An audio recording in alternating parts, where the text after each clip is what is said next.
Mildred! This is so crazy. Just erases from existence the murder wing. Also the snipe on there. You can't send in high five because it's going to get hit by bad sushi.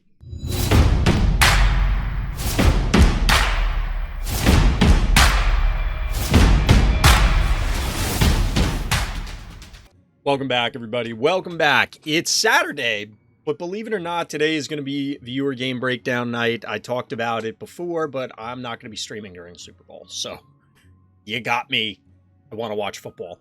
So, we're going to miss one night of streaming this week, but we'll be back on Monday for variety, and of course, next week for our usual schedule. Or at least, hopefully, we'll see. So, chat, what's going on? How's everybody doing out there? Hope everyone's doing well. I should do more early streams. I mean, I've thought about changing up the streaming schedule on occasion before. Doing different days, doing different times. Some of it is dictated, like, logistically. There's only, like, I have to do my real job, so I can't stream whenever I feel like it. But there is some flexibility. I just kind of went with this set schedule because, you know, it's the easiest time for me kind of thing. But we'll have to see. We'll have to see. I always talk about it if I ever hit it to the point where I could quit my real job and do content creation full time. I mean, I would be streaming probably. I'm not sure whether I would stream early, like during the day Eastern, or if it would be a split stream where I do a few hours during the day and then a few hours in the evening / night, like around the time that I do currently. And then that way I could kind of catch different audiences.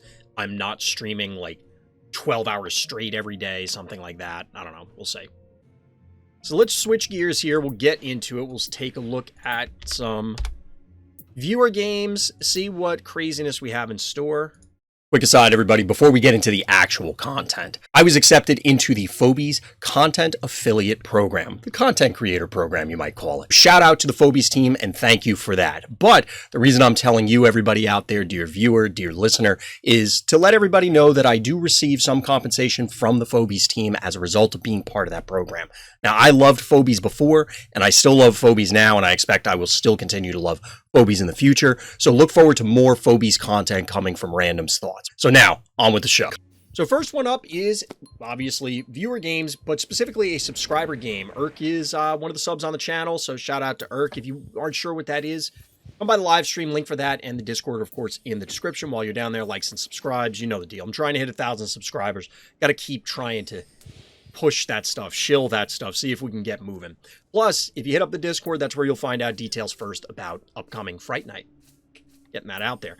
But Urk, as mentioned, is our hero. The notes here: I came crawling out of my grave to win it all, despite being over-leveled. They fought good. 51 versus 33. That's a fairly significant gap. Fairly significant gap. But yeah, 67 turns. I remember Urk bringing this up before. We're just going to kind of let it play out. I'm not going to pause and call out every single play because we'll clearly have time to adapt. Notably, we're getting a little dancing here. A little dancing as far as where the positioning is going to be, setting some of this stuff up. We didn't get the early grave. All right, this Gravedigger just seems weird. I don't understand this Gravedigger positioning at all. Like, why is this Gravedigger here instead of, like, here? It could be up one, right? Is there something... Like, you could get hit by the murder wing, but then you just kill the murder wing. The snowball can't reach you. I don't get it. Here, we're just picking things off. We'll see if Urk's murder wing is vulnerable. I imagine that it is not. This is a little weird. Harley. Who's your good baby? Puppy's hanging out again. Yeah, so the jar is going to have to become vulnerable, which means that this Ray Chargels is now a play. So bad guy has to make some effort in order to guard the jar. This seems okay. You know, the exchange, I think it was Bachelin Murder Wing for Murder Wing. The Ray Chargel seems a little weird to me. Ray is weird, yeah, I just wanted to scare them away, and Ray was the only thing mobile enough. That's fair. Yeah, I don't... Now, this is more interesting. I was going to comment on Ray, but the Honey Bear is way more interesting. Honey Bear is actually pretty bold. We're going to have to see how this plays out. I'm not immediately seeing it. I mean, obviously you can turn this point off, but then it's 2-2. Bad guy's getting a few snipes here, which is not ideal. And they also follow up with their own Ray. So obviously, Urk's Ray can't really hang out. Ray to scare Jar is like dipping an Oreo in an ocean of milk. That's one way to describe it, I guess. Alright, so we... What?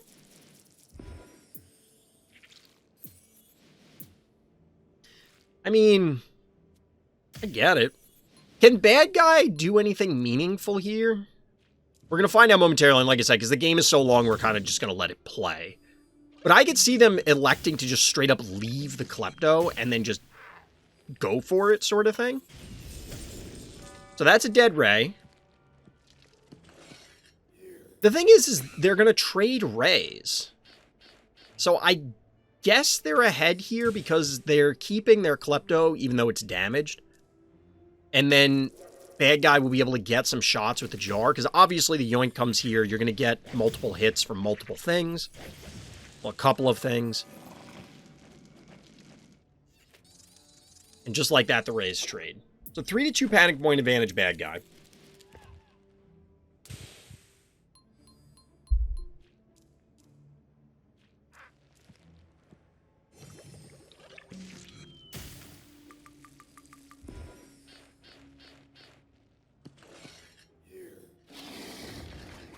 Get the block down here. This comes up every once in a while on this map, and I was actually setting up this map offline in my overlay so that I could set it up in Photoshop in case we want to talk about it later. We'll see how much time we have once we get through all the games, but...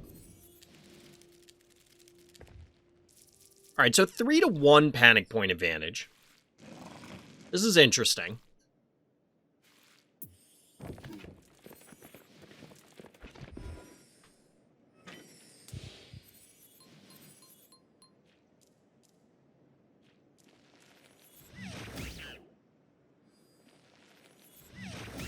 So bad guy does have to be somewhat cautious here. Well, I guess maybe not, because this can just walk away. This is enough to kill the Boomer and not get... Because otherwise, you do have a threat here from Snowball to hypothetically snipe this. But this gives our hero a couple turns of advantage due to turning off this panic point. Gives time for this to come back up. Gives time to set up whatever Crushmore is going to do. I have PTSD from Jar on that stim. What, from when the vault used to be in a different spot, Rybread? This is an interesting break. I've done this myself occasionally, but not often. Admittedly, I haven't played a ton on this map, so I guess percentage-wise, it's probably a not insignificant portion of the games, even if I only did it once. I have to imagine I've only played, like, maybe a dozen games on this map. It would be difficult for me to believe it's more than that. So we're just getting the positioning war here. Nothing really, like... I don't think there's anything exceptionally obvious about where things should be here. Especially since this is locked off. Again, I'm a little surprised by this break and not maybe breaking one of these to gain access and more mobility into this panic point since this one's locked off. And if you tried to rotate the Crushmore all the way down here, it's kind of, like, out of commission for a while. We're getting a one-key trading war. The Gonzo has yet to buff anything, but obviously is a significant threat if bad guy wants to make something happen. I guess they second-guess the Gonzo here, because obviously the Spider could come yoink it. Problem is, it would have been Gonzo for Spider, because then their Spider would have come in.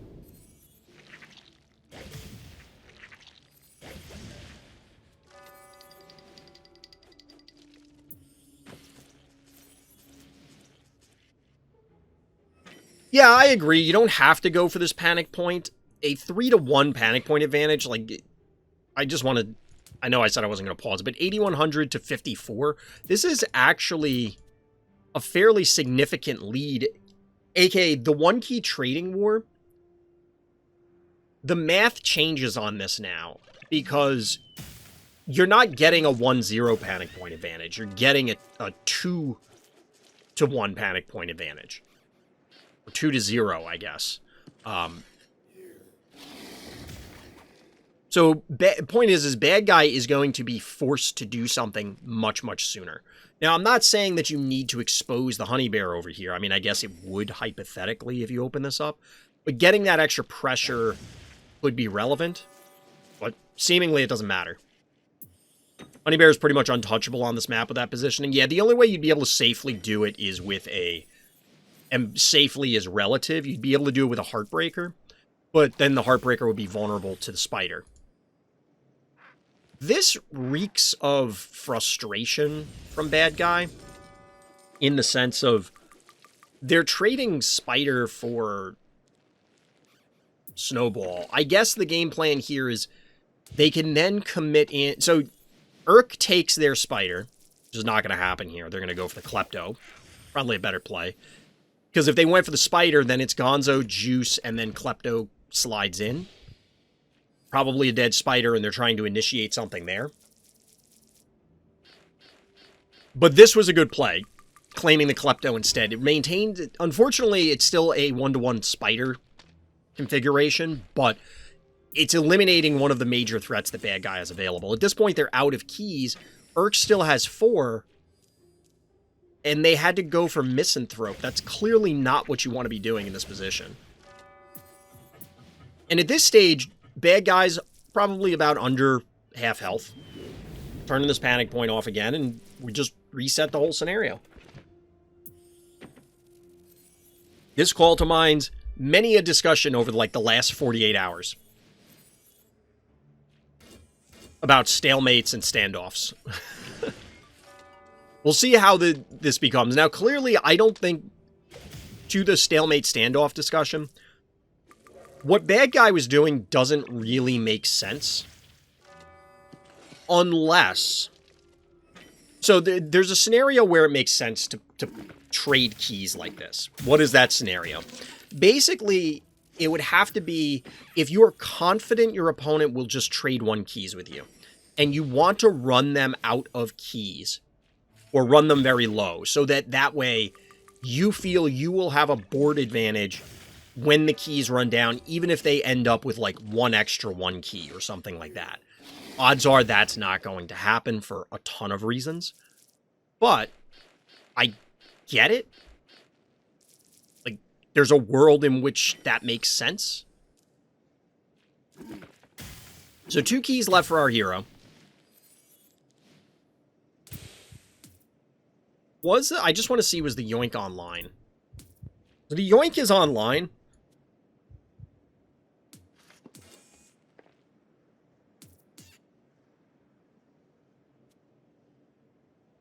It's possible you could kill this with, like, a Maggie. If you pull here, hit it twice. No, because then Honey Bear can't hit it. Yeah, I don't think there was any way to actually kill this. No, I'm saying if you were to put the spider where the numbskull is right now, you could yoink the Misanthrope here, but then Honey Bear can't hit it, and you probably just don't have enough damage to deal the remaining roughly 800. Yeah, if you went here, you're absolutely going to get yoinked back and then just die, because you don't have the firepower to kill it back. But this is kind of what I was describing earlier, is it is not unreasonable to say that bad guy is in a decent position here to try and make the game happen in their favor. Point being, key trading wars, 1-to-1 key trading wars generally feel stupid for everybody involved. Player 1, player 2, and then especially us watching it. Because it's just like, what is happening? Alright, Sivadas, no problem. So yeah, if you reduce the game to this low count of keys, it's possible maybe you feel as the player who is down keys that this is to your benefit. Like, this is interesting. They've now locked off part of the board.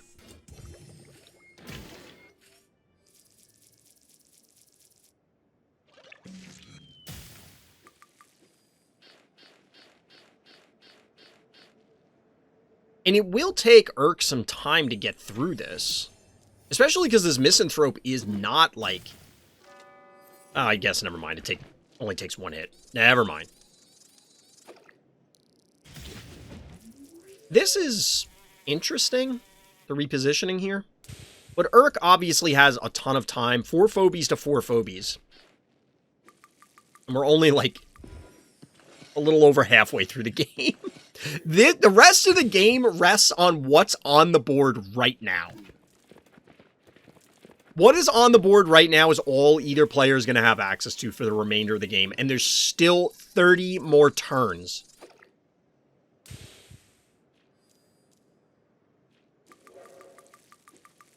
You end up accidentally throwing away your Crushmore later on. I was going to say that I have to imagine that some rather egregious mistakes were made in order for this game to keep continuing.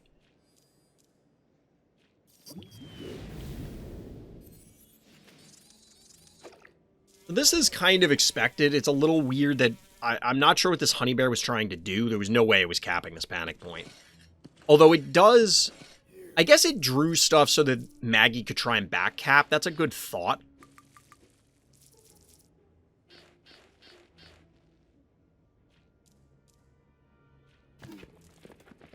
But I think the game devolved into this scenario due to what Urk had done on maybe 4 or 5 turns prior. Maybe being a little too loose, fast and loose with some of their phobies.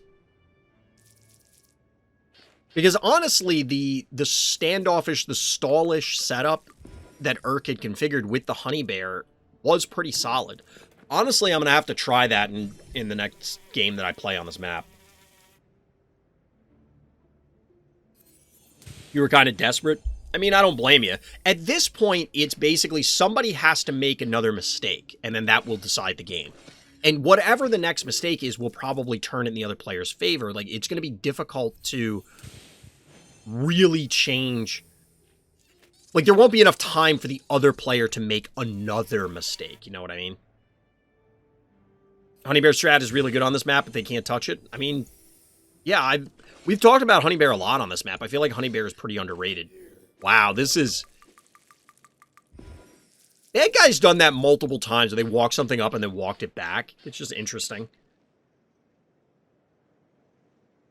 I feel like the jar could have been in position more aggressively. The Gravedigger going in is really aggressive. I'm still staring down that Heartbreaker here. I've put a lot of Heartbreakers on this map. I talked about it last night. I did lose a Heartbreaker game where I put a Heartbreaker on the board to somebody who didn't have it. Although one of my games is Heartbreaker versus Heartbreaker. Because it's an async game. And I forgot that there was a trap. And I stepped on a Poison Ivy trap and it just evaporated.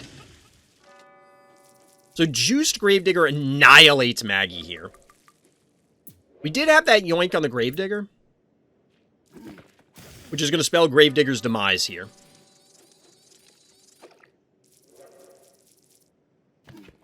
But this still doesn't seem bad for bad guy. If you can snipe the jar somehow, you're not in bad shape.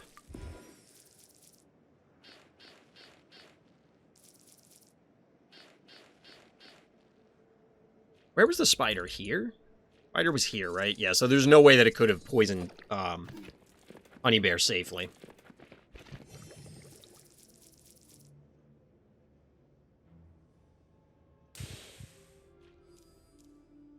At this point, Urk is at an advantage phobie-wise. Like, I would probably take Crushmore over Jar at this stage. But it's not... I mean, look at that. It's starting to even out heart damage-wise pretty quickly. This is probably where the Crushmore dies. Yeah, it has to be. Oh, yeah. Oh, yeah. Oh, my God. The level 7 jar doing 927 damage.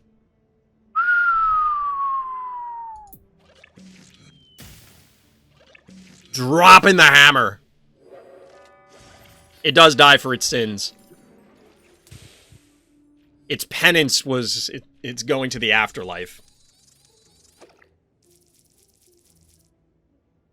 And then we're down to Spider and One Mover versus Spider and One Mover. I understand why Bad Guy took that play, Like, that's hard to pass up. But I have to, like, was that actually worth it?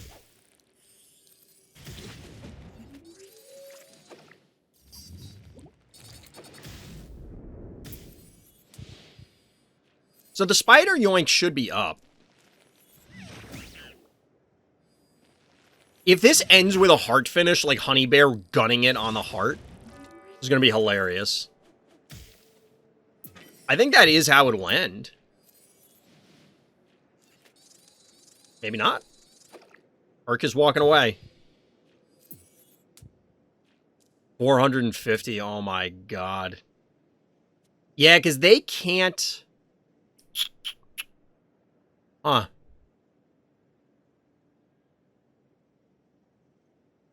They have to cap a panic point this turn.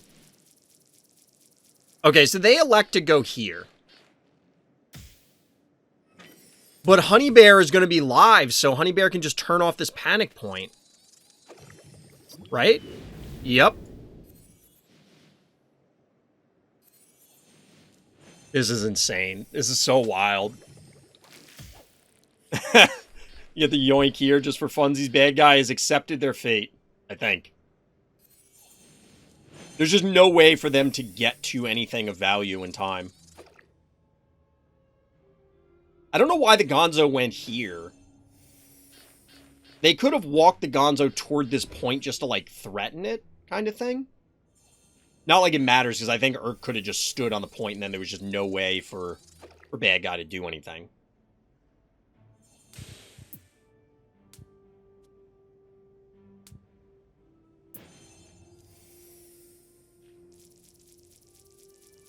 There's still 3-2. This is why you never give up. Never surrender. Oh my god. Bad guy. Just like that. Well played, Urk. Well played. That's a pretty funny ending. Yeah, I actually kind of like that Honey Bear setup.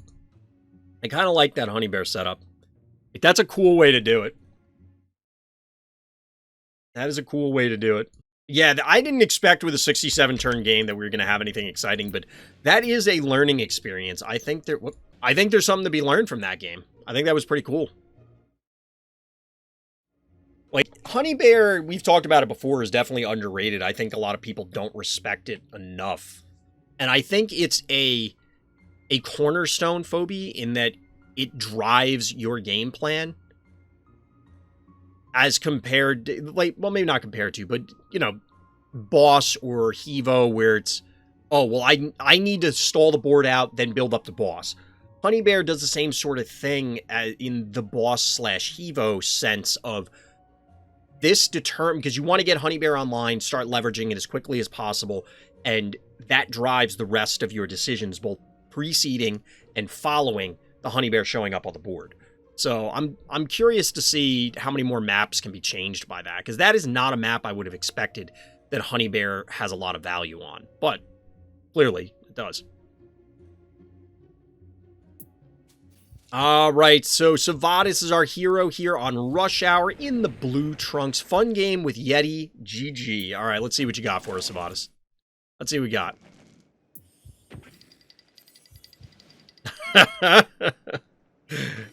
It's true, Rybread. It's true. That game, that Urk game, will absolutely crush someone's morale. That game plan will crush morale. Alright, so we get a standard opener from our hero here. Bad guy, a little abnormal, but, like, this is fine. It's more interesting that they spent all their keys, and I know there's a number of people in chat that push for Gravedigger on this map. This is interesting. Can you kill... This has clearly got to be a dead cast where Sivadas wouldn't have done this, right? Like, there's literally no reason to do this otherwise. This is just a mistake from Bad Guy. So, I don't normally like this sort of thing on ladder because often whatever they put here will live, and then the combination of that thing plus Bad Guy snowball means my snowball's dead. But instead, here, it's just an easy snipe, Cassowary dead, just 2 keys for free, essentially. Feels good. Figured Honey Bear would be good on that map because you can never really have more than a +1 panic point advantage. The other panic points are just way too hard to reach. That's fair. I think that's reasonable. It's a good assessment. I mean, it depends. I kind of hope we get more flying phobies in the future. So that way, those sort of things, like, that's kind of the answer, right? So that you don't just get blown out by a yoink over the abyss. I mean, you might lose your guy anyway, but your opponent has to expend more effort than just simply a yoink. I'd like to see that. I don't know what else that is going to do meta-wise. Like, is that going to cause other weird problems? But I don't know.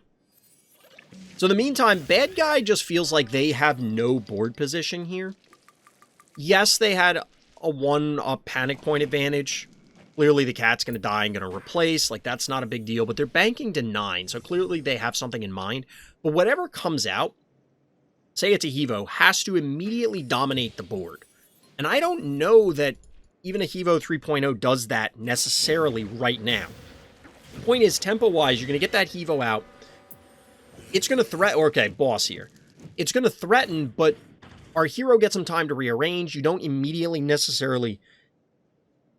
And it doesn't look like they're going for the 1 key, so they're not going to cap these panic points back right away. Excuse me. I don't know. I mean, boss is threatening enough, and then obviously they could follow up with a Gonzo, and alright, there's my offense. Here's my spearhead. I'm just going in. I'm going in. I want something that can one-shot a tractor. It's possible they'll create something like that, but it kind of feels as though if Ray Chargels doesn't do it, they intentionally do not want that sort of effect to exist, which personally I think is a little weird, but, you know. So now the infamous Gonzo boss setup is going to rear its head. How does Sivadas answer here? And for all of you out there, let me know what your, either if you're watching this on YouTube, let me know in the comments, chat, let me know. What is your go-to answer for boss Gonzo? Do you have one?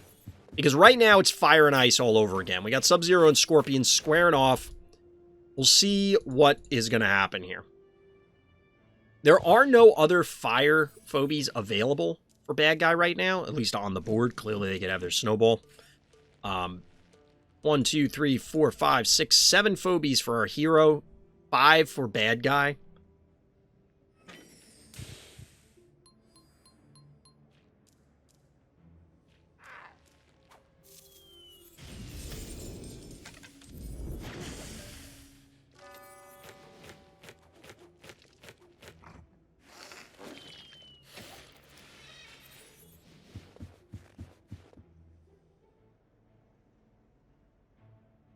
So, the real challenge here for Sivadas will be always ensuring that boss doesn't immediately blow up your board, which is generally a good thing that you want to do.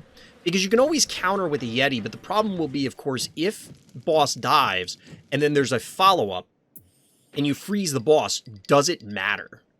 Because it's like, great, I've frozen the boss, but I have to then retreat because the rest of their team is still threatening me. That's a problem. From here, given the clustering, it's going to be a little weird, but I presume Sivadas should be able to keep repositioning. It shouldn't be too big of a deal. And a tractor will help break this up.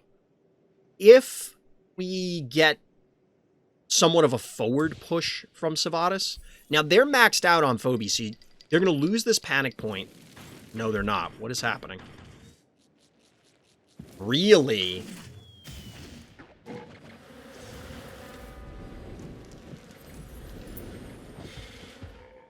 That feels like a big mistake from bad guy. So you're probably going to get these two killed. Like, this is going to die to trap plus lava. This is probably going to die. And you freed up your opponent, because so here's where I'm going with this. I feel as though Sivadas was kind of stuck, because if bad guy reclaimed this point, Sivadas has to commit something of value and put it out there to die in order to reclaim this panic point. Otherwise, bad guy has the defensible position. Like, you have to come to me. Sivadas will probably pick off the Electric Cat, and then bad guy's like, all right, I can reinforce. You cannot until you give something up. What would that something be? Probably the Unicorn, which isn't that big of a deal, but it's going to demand that Sivadas reconfigure their forces, move around, and then whatever their follow-up is has to still get there. Like, there'll be a turn of waiting. Here, it just feels like bad guy's going to give up 6 keys for almost nothing. You will get some trades, because obviously you can juice boss, go in, do whatever. But in the course of that, you're going to get yoinked. Maybe if you get this Klepto, and with the boss Gonzo, there just isn't enough damage from Sivadas to... Like, this is a lot of damage you have to... Or a lot of health you have to go through, plus the Hevo. We're looking at an enormous amount of HP here. So maybe I can get the logic from bad guy for this. Because, like, this is possibly a worthwhile boss here. It depends on where... And because Barzilla deals fire damage, it's also going to help thaw the boss. Although this is pretty cool, the preemptive Honey Bear, not just to shut off the lava, but it will stop the boss fire, and then we get the Yeti on the Gonzo. So it isolates these Phobies. It's these 4 suddenly against an entire team, with a Tractor live.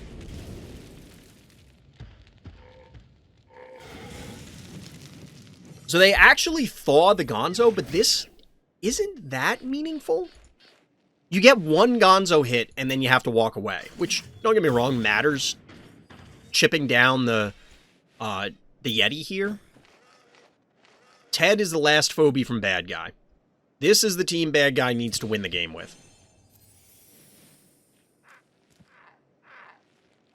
This is just a dead attractor, isn't it? Okay, it's not dead. It's a nearly dead attractor. This is interesting. Splitting the forces... Oh, no, it is a dead attractor. Jar's gonna get it. Jar was in range.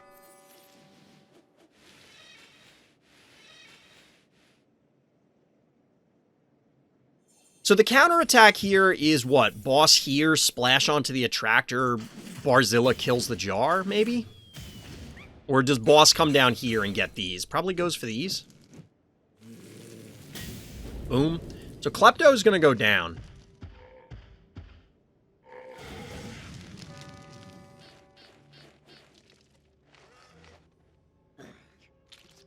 And in the meantime, bad guy's been taking a bunch of damage, a little under halfway, I would say, on their heart. What are we looking at level-wise here? I didn't check that. Level 14 boss. Holy crap. That's pretty scary. Level 13 or 14 boss and 13 Gonzo. So we get the yoink. As always, ironically, boss is not immune to fire. And down goes the boss man. Or I presume.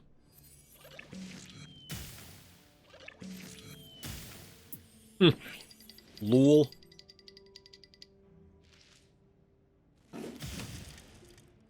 And all of a sudden, it's Barzilla. Barzilla is going to have to... I mean, Hevo's still here, but Barzilla realistically is going to have to carry the day, because Hevo's going to have to leave. Well, maybe. There's a few things damaged here. Killed by his own element. How ironic. It's true. It's true. Still a lot of fire damage going on here. But the attractor lives. Less than ideal for bad guys. So here's the other thing. This Yeti's probably up again, which means Barzilla's probably going to get frozen.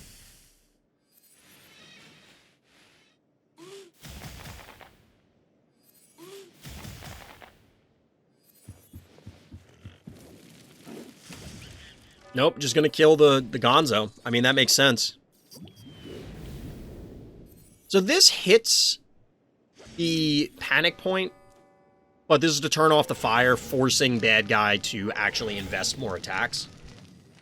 Totally fine. Clearly, Sivadas has plenty of time due to the life advantage that they've garnered. We do get the freeze here, so now it's just a matter of eliminating the remaining 2 Phobies. Shouldn't really be too difficult at this point. So this was pretty interesting. Despite the boss Gonzo, and comparatively a fairly overpowered one, in the sense that they were way over-leveled compared to what our hero was presenting on the table.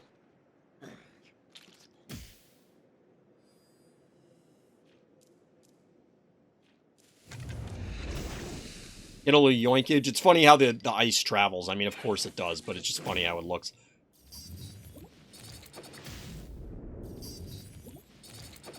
I think it came down to this invade. Like, I don't know what the game plan was here. Because it felt like bad guy invaded, but only half-heartedly. Like, they sniped something. I forget what. Yeah, they killed, like, a snowball, and then lost the 1-drop and the Jin Sting in return. And then the way the trading war went from there was... it just didn't favor them. Now, one thing that I think bad guy probably didn't think of at the time was the freeze on Gonzo. They probably focused on the freeze on Boss and trying to be like, okay, well, if they freeze Boss, then I'm going to kill the Yeti and I can do this and that.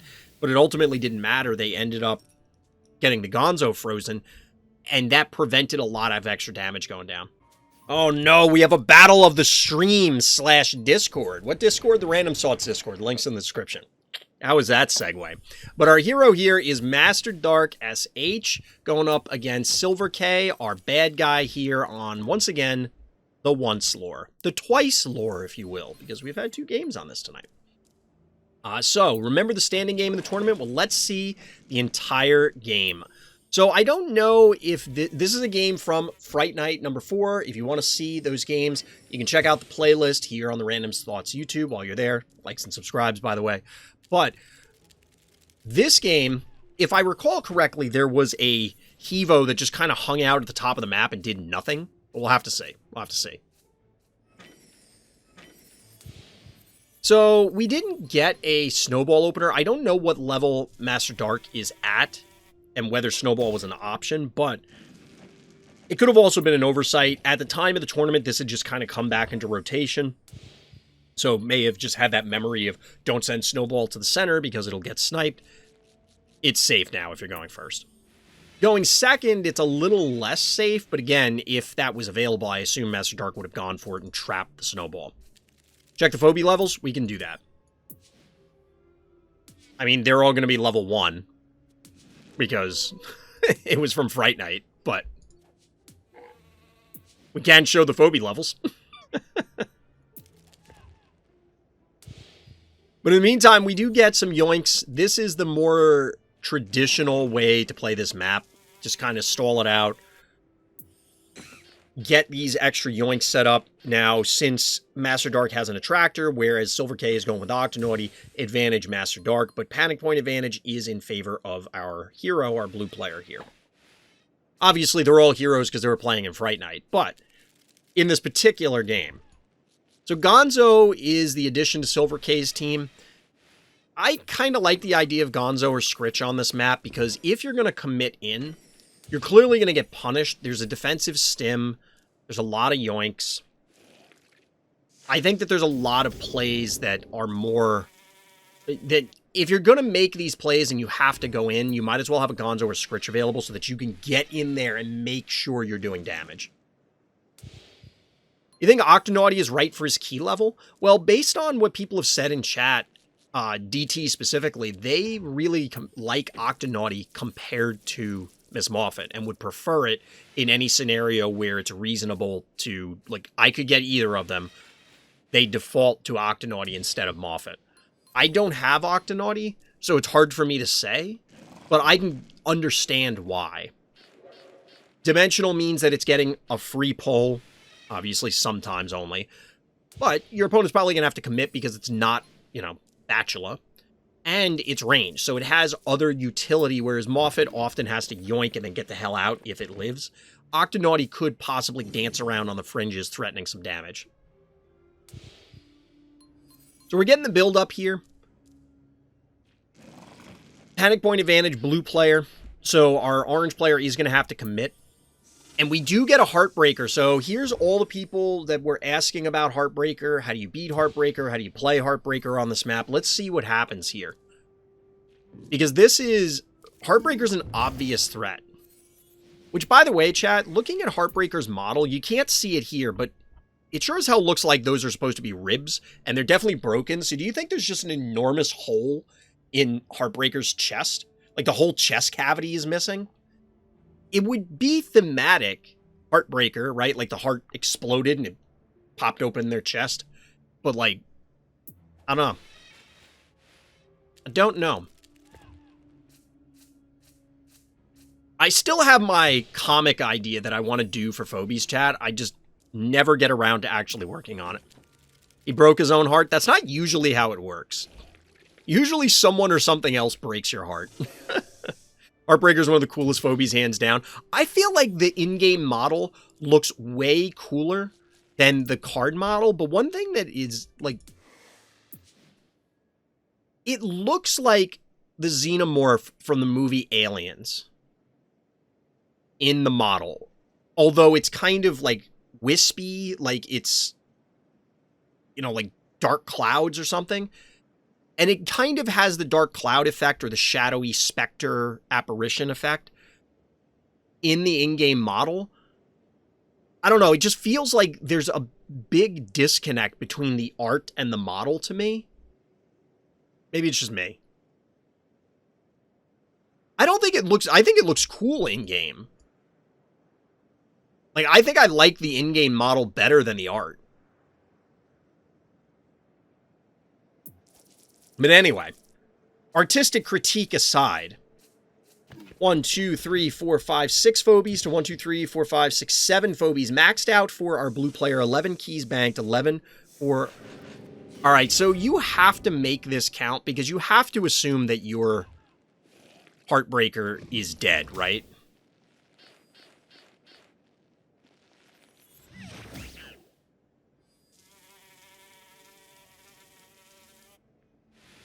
This is a... Well, this doesn't matter. This does not seem worth it for our bad guy here. Because this is going to die to Jar. This comes up and yoinks this. Which then gets counter-yoinked. This has to retreat. Probably just recaps this point.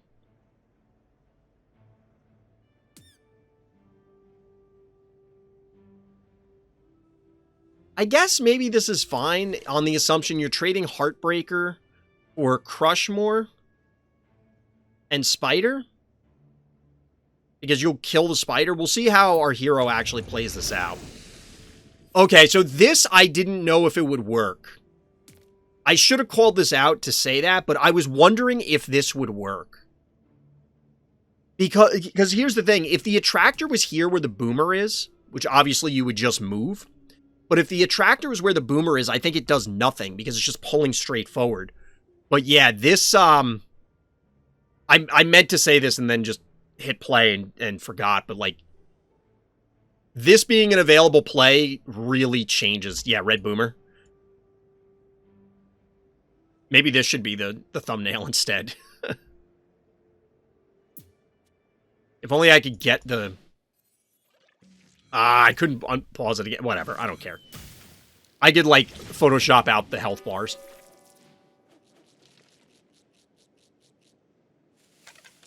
So, yeah, that's a pretty big deal. You traded Heartbreaker for Crushmore, which, key-wise, isn't that big of a deal, but I feel like you needed another yoink from that Heartbreaker. And I think that's part of how you beat Heartbreaker on this map, is just make it so that you don't just, get blown out by it. So Smother Mother is, well, what I'm going to assume is the penultimate phobie for our orange player. So it's now triple yoink versus double yoink. At this point, honestly, the morale hit. Just the damage to your pride, the catastrophic blow that is losing that Heartbreaker probably hurts worse than just about any of the rest. Yeah, I got a little Clopster action. I'm not clear on the purpose of the Clopster here. Funny how Boomer was supposed to protect Heartbreaker from Attractor yoink and it actually helped the Attractor. Yeah. If I were in Silver K's shoes in that scenario, I probably would have played it safer and just not even done that because I was fairly certain that that would work, but I wasn't 100%. Clopster doesn't need a purpose, fair. All right, last phobie from our orange player, our bad guy here, is Eternal Night.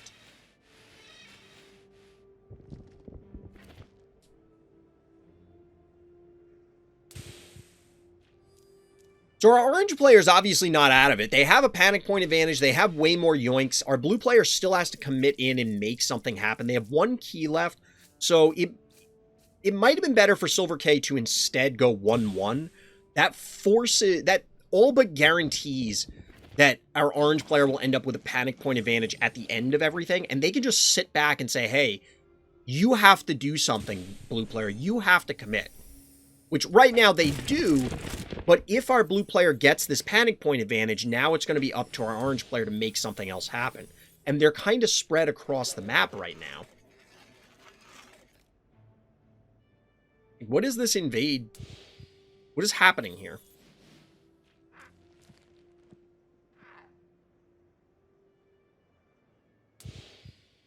This positioning seems strange to me.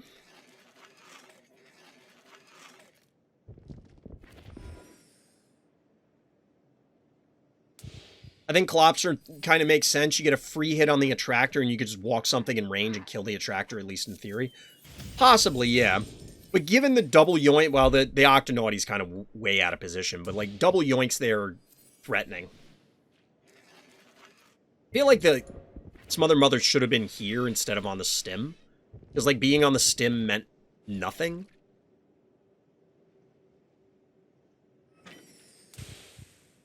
So this means that there has to be some effort put in to ensure that, excuse me, the jar doesn't kill the Eternal Knight. They will trade. Silver threw a little bit. I think Silver did. Which is easy to say in hindsight, obviously, but I think this was a throw. Because I think even from the position of losing that Heartbreaker, Silver's still at a fairly significant advantage. Lobster Heart Rush, yeah, this was the problem with pulling back to this point. I don't know what this invade was trying to achieve. Other than, like, rotate the map, like, oh, I'm going to have to give this up in the bottom, so I'm going to take over the top, and then that means something. Like, at this point, you're just going to pummel the heart. There's just no way to... Like, you can't even get here in time if you wanted to. But shout out to both players. Like I said, this is directly from Fright Night number 4. So GG, both players. This was very well done on Master Dark's side. I think with a couple different changes to Silver's game plan, there was a good chance that they could still take this game despite the Heartbreaker loss. I wouldn't be surprised if there was some level of tilt. Silver K will have to let us know. I know I would tilt, because not the same thing happened to me, but a similar thing happened to me in an offline async game, and I was just super tilted by it. I was like, all right, well, this game is over, and I just kind of threw from there, whereas I may not have actually been out of it.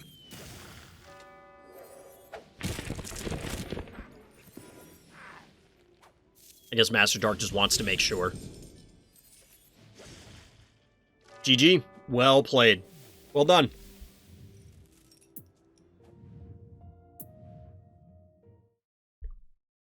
But yeah, I absolutely agree with chat. I think Silver K kind of threw there, and like I said, it could have been panic after losing the Heartbreaker, which I don't think there was a need to panic at that stage. You were up yoinks, you were up panic points, and you were up keys. So like everything was in your favor. And your opponent was not in a position, it wasn't like, oh, well, I'm up everything, but as soon as it's their turn, all that's going to change, because they're going to flip the tables, because they're going to invade and take out a bunch of stuff.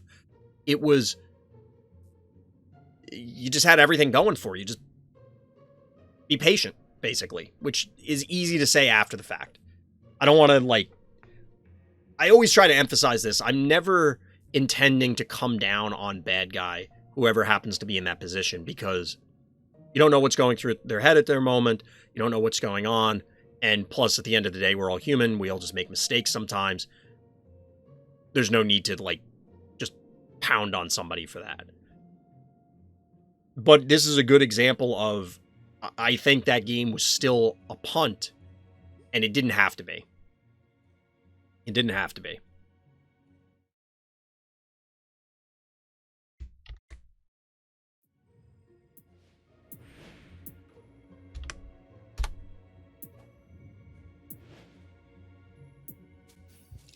All right. We're jumping in here onto a Phobos game. Gakuen is our hero. I hope I'm saying your name right. If I'm not, feel free to correct me. In the orange trunks. Very close game that I win using Russell. Well, you know we love a little Russell action here. Always got to love a little Russell action here on Random's Thoughts. So, bad guys opening up standard opener here. Looks like our hero is going to go with a similarly standard opener. No, they're not. Really, it's a Venus. So, that probably... I was going to comment on the Gravedigger being positioned here instead of where the Venus is. I often see the Gravedigger end up here, and then you sneak Snowball through and send it up here. This presumably means the Gravedigger is going to try and slide to the northeast, whereas the Venus is going to take the center. Little cabbage. My cabbages! If you know, you know. You just notice there's the huge shadow. Yep, there is a shadow from, well, basically these. I don't know if you can... I don't think there's any way to actually see it. Like, you can't zoom out far enough. Presumably there isn't one actually casting a shadow. It's just shadow art on there, but... So this is a really, really strange open by our hero here. Let's take a look at this. So bad guy has done what you'd expect on this map. They've claimed the center. They have a stranglehold on the center. Double B-man. A spare 1 key to just, you know, run around capping things. Snowball. It's a 4-1. It'll be 4-2 shortly. And the response from our hero was Jill. 9 keys, though. So I imagine we're getting Chuck, Hevo, something like that. I don't hate the Venus guarding the heart. We get Zappy. I don't hate Zappy. So I played against a Zappy offline, and my opponent just allowed me to boop it with Finnegan in the center, because basically they put it on the stem and said, I've controlled the stem. And I'm like, yes, but I have a tractor, and I'm going to boop it. So I attracted them into position and then booped it with Finnegan and got it. But bad guy is going in. They went in on this. This would have been here, then here. There's a trap somewhere, I think. Yeah, I don't know about this opener. This feels strange. All right, we get a block. There are so many questions I have right now, chat. I don't even think I can get them all out. But we do get the Russell. So here's the thing. We have 1, 2, 3, 4, 5 Phobies. Bad guy has 5 keys. We have to assume that Russell winning the game means that bad guy does not have Boolean. Because if bad guy have Boolean, that pretty much just completely ruins the Russell. Because you could sit just out of range of everything that our hero's doing for the most part, and probably annihilate anything as it approaches, sit on the healing spas, and be fine. For the most part. That may not be entirely true. You'll surely take some losses, but, like, you're mostly fine.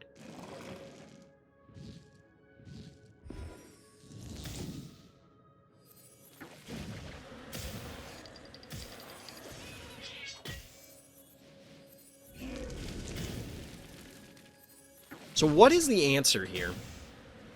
Chad, I just thought of something. Do we have a fungus phobie?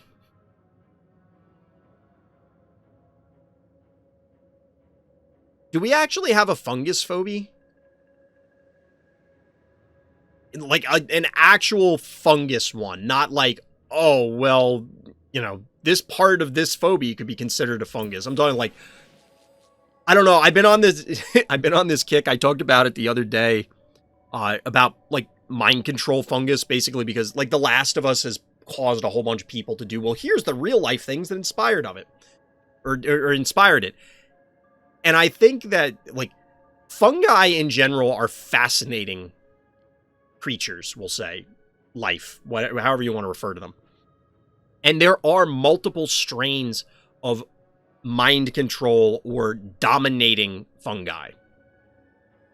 Muffin is a mushroom if you believe hard enough. Sure. It also reminds me, when talking about that, of Magi Nation, and the Underneath was one of the factions, and all of their dream creatures, well, not all of them, but the majority of them were giant mushrooms. I feel like a mind control phobia would be too broken. Would it really be broken if it was, like, It depends. I could see it being like, and we'll get back to the game in just a second, but let's say there was a mind control phobie, and it was, okay, it's Heartbreaker, like, low health, has range, we'll say it's dementia. Like, picture a Heartbreaker, literally Heartbreaker, but now its ability, instead of teleporting, it says, gain control of target phobie, it's reduced to, like, 300 health or something. And you would have to also, like, stun it or something, probably, so that way you're not immediately getting activations out of it. I think there's a way to make it balance, but it would absolutely be, everybody would go, holy shit, every time that it hit the board. What about a phobia that gets split into 2 phobies? That is along the same lines as the combination phobies. I think that gets way, like, that's another level complex, but I mean, I wouldn't hate it. I think there's interesting things you could do with both combination phobies and with split phobies. It just depends on how the devs determine the rules work with respect to maximum phobies and also how the splits do things, like what the stats become. Like, there are ways that it could work. What if you just take control over one of the phobies for one turn? Yeah, I think part of it is it's going to have to do damage so that way your opponent has the option to... Well, if it's permanent, it would have to do damage, but anyway. So it looks like the trap was here. Sorry, I was looking at chat. So we get the preemptive Clinico. That is not a great answer to Russell, I'm not going to lie. Wow, the Zappy's going to stay here. Are we going to get a heal phobie? We do get the Caw. Putting out an undead phobie into Russell is bold. I actually like this, chat. I actually like this. The follow-up Russell to the Caw means that, yes, you'll get a heal, but I'm immediately going to replace the poison with a stronger poison. Like, this just overwhelms your opponent, because if they don't have Bluelian, now like, they've demonstrated they don't have Bluelian, right? Otherwise, they would have put it on the board, because that's just a straight-up better answer. Or they have a Bluelian that's so low level they felt it wasn't worth it, which honestly is a counter here. It probably would have been fine. They probably don't have Muffin either, so this is just, like, this is brutal. Now, that being said, what is our hero at? Hero's at 40-50. I feel like I have an eyelash in my eye, chat. It's bothering me. And our hero is down to 3 phobies here. 15 keys remaining, 10 remaining for bad guy. Get a little splash damage going down. The Clinico didn't activate yet, so that was just for damage. And we get a Clinico here to heal. Bluelian is one of those phobies you don't need levels for it to be useful. I agree. I pretty much agree. Boom comes out. I don't know about that. I really feel like this poison was preemptive, because this was clearly going to happen, right? And they were clearly going to heal that. Yes, it applies a stronger poison here, but is that really necessary?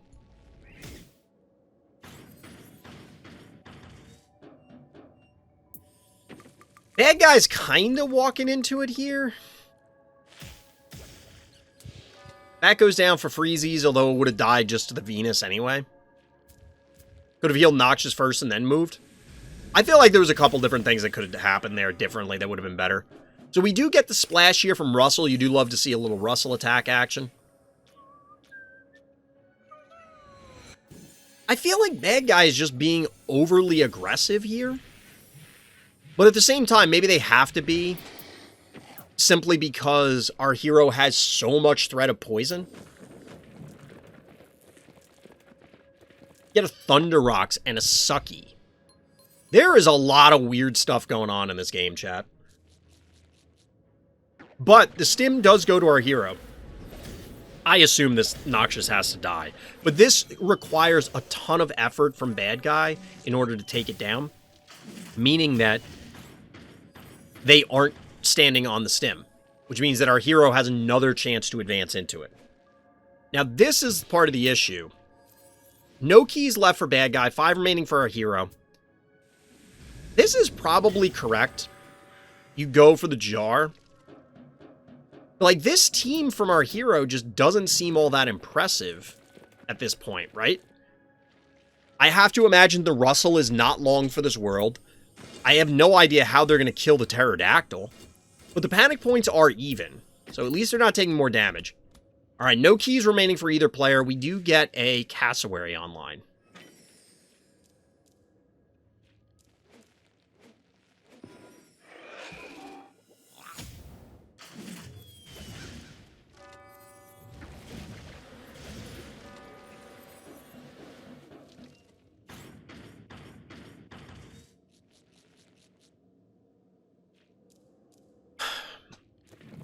This should one-shot this.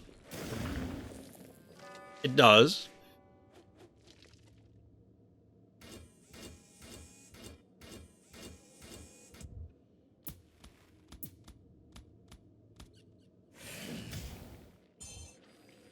I guess at this point there just aren't enough bodies for bad guy to really interact in a meaningful manner. I don't think you go after that. Maybe you do. Maybe it doesn't matter.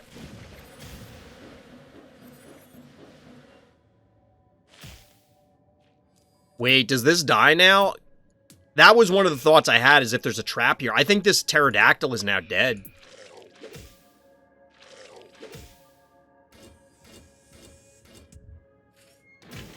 Yeah, I think the trap does him in. That's how you win this game. Because now bad guy has 2 bodies. That trap was savage. The trap absolutely got him. Now, bad guy does have an out here. They could just, you know, go for it as they're doing. This Gin Sting is pretty healthy. Our hero is at 2250.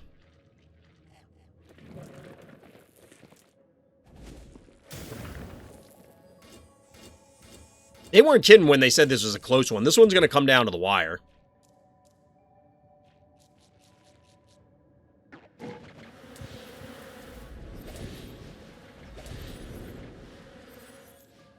So I wonder, would it be, I guess it doesn't matter. I was going to say you could put the Clinico here and the Gin Sting here, because this is going to have the same amount of moves to get to it. But the cassowary could get to the Clinico anyway, so it doesn't really matter. Maybe you could have swapped the position? No, because this was here, so there's no way for that to reach. I want to see what the health is at. 65 health, chat. Very close game. Very weird game. Very weird game. Like, that was just bizarre. I like the idea of overloading the Clinico as far as, you know, there's just so much poison that you can't stop it all. But ultimately, I think it just came down to that one play where the pterodactyl happened to step on the trap, and that was it. Like, that's the ball game right there. Well played. Well played, GG.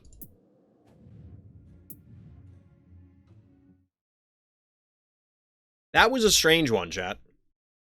I think that ultimately our hero, like, how do I put this? I think they just dug themselves an enormous hole at the beginning of the game, is what it came down to. They didn't need to play the Phobies that they did at the beginning of the game. And I think that just, they gave up a lot of board position, both panic points and just board control, that probably didn't need to be sacrificed.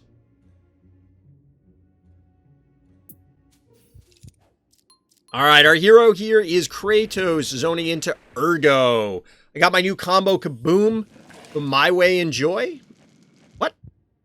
And thank you, like and subscribe do help. Yep, and thank you, Kratosss. Thank you to everybody who submits a game. If you want to submit your own game, so you can get your name up in lights a little bit here on YouTube, as well as the Twitch stream, check out the links in the description, hit up the Random Slots Discord. It's real simple. You'll figure it out. Make sure you accept the rules. I haven't said this in a while, but there are a lot of people... Oh no, Kratosss. Back to the game. This is a common mistake. Don't do this if your opponent opens with Snowball, unless you're trying to bait their Snowball, which I imagine is what Kratosss is going to do, because you can respond with, hey, I'll trade my cat for your Snowball because this and my own Snowball is going to nuke yours. Let's see if Kratosss catches it.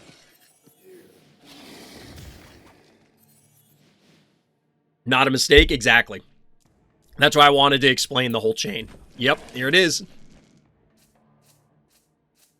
So the mistake was really bad guy here. Took the bait, hook, line, and sinker, and down goes good old Snowball. Hey, Master Dark, we just were talking about your game a little while ago. So yeah, shout out Kratosss with the bait here. Well played. Well played. I haven't seen that happen in a very long time, chat. For a while, I think when, like, everybody first got, the game is already done, I could honestly see that, yeah, like, that's a humongous tempo loss. This was the map, was this the map, Hakune, that, Alien Engineer, you'll have to correct me if it was you who said it, and then quoting Alien Engineer, or if I'm misremembering, that they felt that this was a second player favored map. I think it was Ergo we were talking about, but I don't remember. And again, I don't remember if it was you saying the quote from Alien Engineer or if it was even a quote from Alien Engineer. But yeah, this is an enormous tempo loss, losing the Snowball like that. Like, that's just a big deal. It's a big deal. Yeah, we just talked about your game a little while ago, Master Dark. In fact, it might have literally been the last game. Like the one we did right before this. If you pause the stream, you can look at the videos section and then go pull that game up so you can see it. So the follow-up from Kratosss, because the boom is a Noxious. We do get a block from bad guy here. That's cute. Like, that's nice. Klepto, sure. I mean, that's fine. This is a cool play also from Kratosss. Get the splash so that it lands on the Gravedigger. One thing that's interesting to me, in general, is why the devs felt that, say, Noxious doesn't do half damage on its AoE, but other effects do. And it isn't alone. It isn't alone, so I'm not sure. I don't know. I don't know that it needs, I'm not saying it needs to be nerfed. I don't know that, you know, it should be changed. It's just interesting, the decisions like that. Are you late? I started early tonight. We're going to be ending early tonight as well, but...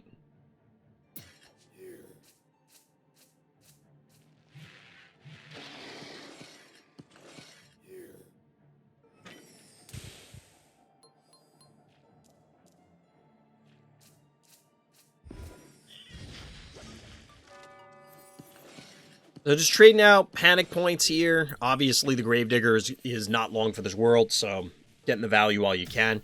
I kind of agree with Kune that I don't know where bad guy goes from here. I'm sure if you're in Kratosss' shoes, this doesn't feel so obviously a win. But it kind of seems that way. Because if this Noxious ever gets to connect with another thing... Can't click on it.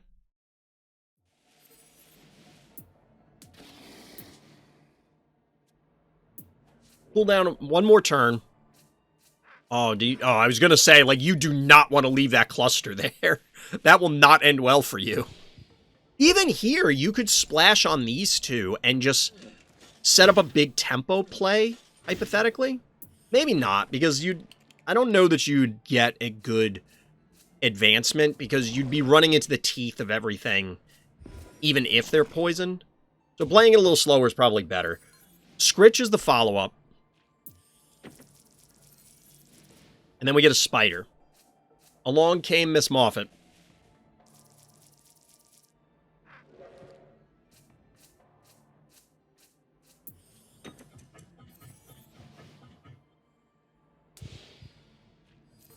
Boom is the last phobie.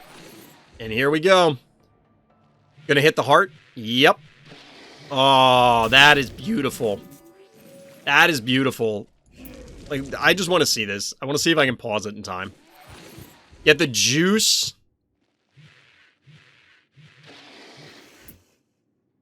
I mean, that looks pretty cool. Boom! Oh, baby, that's brutal. And then you're going to have to spend time rerouting all of these onto the spa.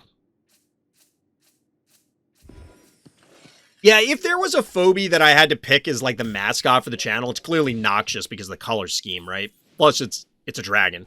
The only way it would be better is if it was undead. Looks like Noxious is going to pay for its sins. Probably the Murder Wing as well. The Murder Wing might have been aggressive. Like, overly aggressive. But it does lead to, like, it's now these three against these three. That's kind of cute. Can you kill this Murder Wing? No. 3 keys remaining is going to go into a jar. But I just don't see how Bad Guy gets a panic point advantage from here. It's going to be these two against the remainder. 2v3, panic point advantage for our hero. We have, I mean, this is stimmed right now, but we have poison phobies. It's going to take time to rotate these. Bad Guy does have a little bit of time because they had a panic point advantage early, but they don't have forever. Can you just kill this? This is interesting. Like, I don't hate this play because they have to retreat the Klepto. Like, they can't stay here on the stem. Unless they just want to lose it. Got him.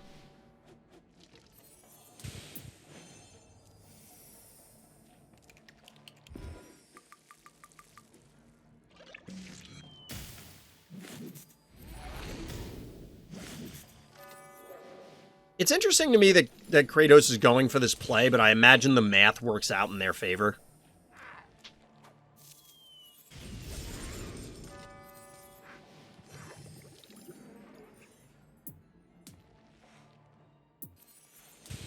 Yeah, because you can just walk on the stem and then blow this thing up. GG? Yeah. Yeah. I don't know that it entirely came down to that initial snowball loss, but that absolutely determined the course of the game.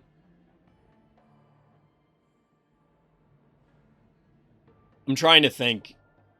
Because you could point to the Noxious invade that ultimately caused a ton of damage to go down, really caused Bad Guy to scramble. But realistically, they were shoved into that position because they lost all that tempo early on and were kind of... They just never got their feet back under them, I think, after they kind of got knocked down on that. Yeah, the endgame could have used... There were definitely better plays to be made. But I think, to your point earlier, Akune, that's why I keep bringing it back to that snowball play. Like, it buys you a lot of tempo. Like, a large amount of tempo to have that kind of advantage right off the bat. So, yeah. Well done, Kratosss. Well done. So I believe we have somebody new here in the orange trunks. It's TCT1234. I have to wonder, is that an acronym? What does that mean? I guess we'll find out. But the notes for this game are, I thought I was going to lose this one, but I win it somehow. All right, let's see what's going on. Let's see. I didn't catch what the levels were, stress levels. We're pretty high up there. Bad Guy's a level 13 cassowary. What's the most forgettable phobie? It's probably Minotaur. Well, if it's the most forgettable, I probably couldn't name it off the top of my head, truthfully. So, chat, real talk, as we're loading this game, I do want to pitch to the devs a Create a Phobie contest. I have some ideas. I haven't submitted that to them yet, because I'm focused on getting Fright Night up and running and getting the Ladder Champions event, name to be determined in the future, event up and running, is I have the top 10 people from the end of the season, or at least at the time I took the snapshot at the end of the season. There's no way to get it at the last second, so I just kind of did it before the stream, whenever it ended. I want to try and do some stuff with that, but I also kind of want to see if we can run a create a phobie contest, but I don't want to do just, hey, create a phobie. I want to, like, limit it to create a 3 to 5 cost dimensional phobie or something like that.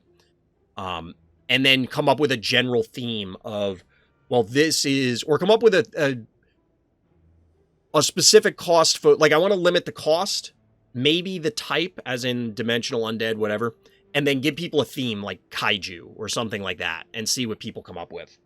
I think it would just be fun to do that, but narrow it so that people aren't just, and then I have to come up with the criteria for how we're going to judge, is this good or not? Because people are just going to come up with crazy, unbalanced ideas. And I'm not sure exactly how I want to do that. But to be determined. Anyway. So, bad guy, weird opener, cassowary to the top, and then into Alistor, into Sock-Asin. Our hero has a much more standard opener, banking a little bit, but fairly standard. You know, Gravedigger into this.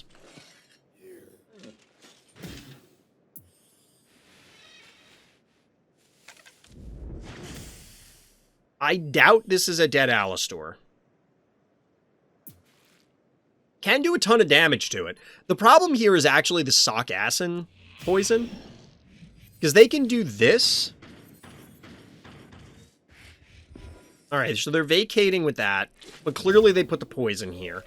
Sock-Asin's going to die for quote-unquote free. But this is a level 12 Sock-Asin. Like, that's a significant poison. AKA, this Gravedigger's dead in, like, 2 turns no matter what.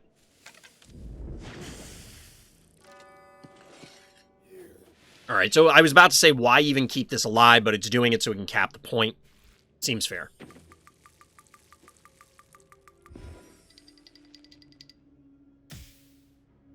You just don't even see Sock-Asin all that often, but I guess that's an ideal target, is an early game undead, because it's probably just not going to last to hit anything else.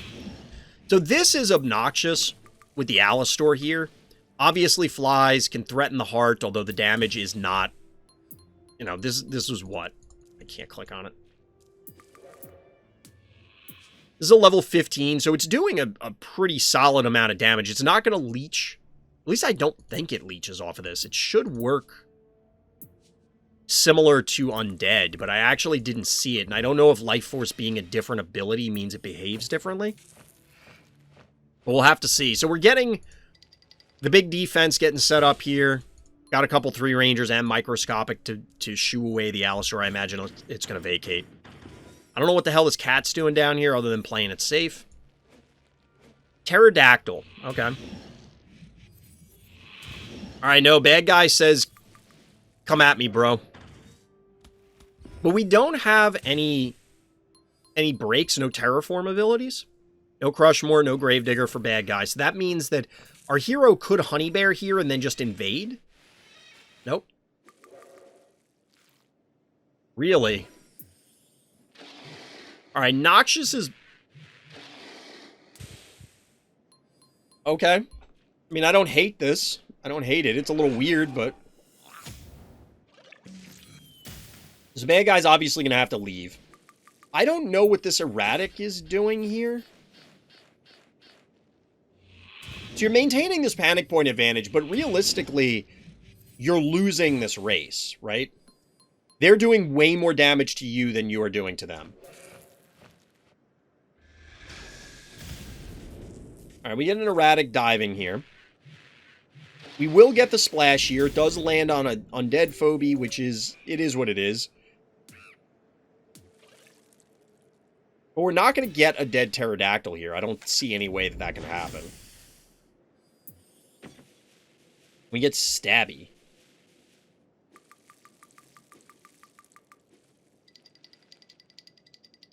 I feel as though we have to see a... Is this a dead Erratic?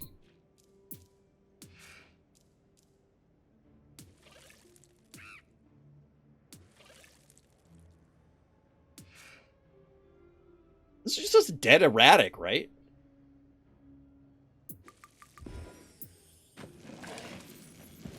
Oh, bad guy. You didn't need... Well, this might be dead anyway, but you didn't have to do that?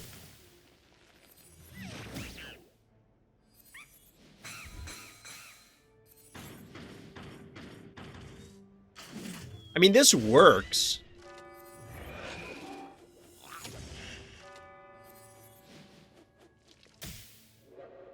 This, I imagine, gets... Yeah, the pterodactyl's gonna die. So what they could have done... If you juice the jar and leave it, that does, like, 700, so 1,400 damage. You can slide this down to kill it or bring the snowball here.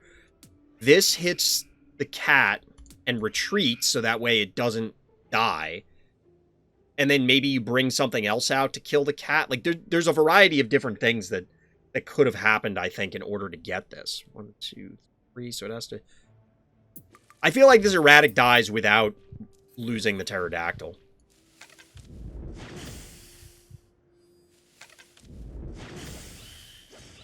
And down it goes. So our hero's going to capitalize here. Take down the pterodactyl. Beat up the snowball. Klopster. I don't hate the Klopster here. Can obviously get onto the healing spa and then threaten this Alistor.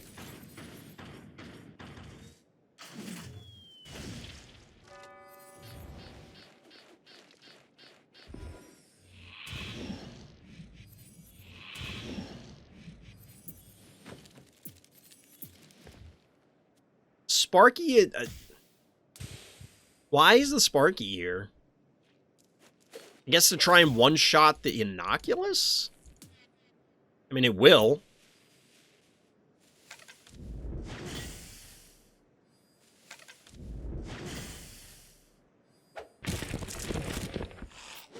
You get the body block here just to prevent, and Chuck. Chuck is the final phobie for our hero. Neither player have any keys remaining. Getting a beatdown, going down onto Hevo. Presumably this dies to the lava. But this is a big deterrent here. But the Klopster is not invulnerable. You got Alistor, you got the Hevo. Is Gonzo live? Gonzo's not live yet. Bad guy now has a panic point advantage, so we're looking at 65-80, 51-50. This is part of the challenge, is despite that beatdown that's been going on for what feels like the entire game, our hero still has over 5k health on the heart. The majority of the game is still going to be, or still has yet to be fought.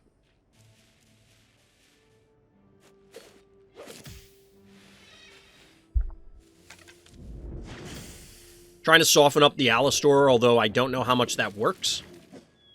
I imagine this is dead. Yep. Got ourselves a dead Alistor. Which you have to, because otherwise it's an Alistor sitting on the stem. Like, that's 100% going to get healed up, right?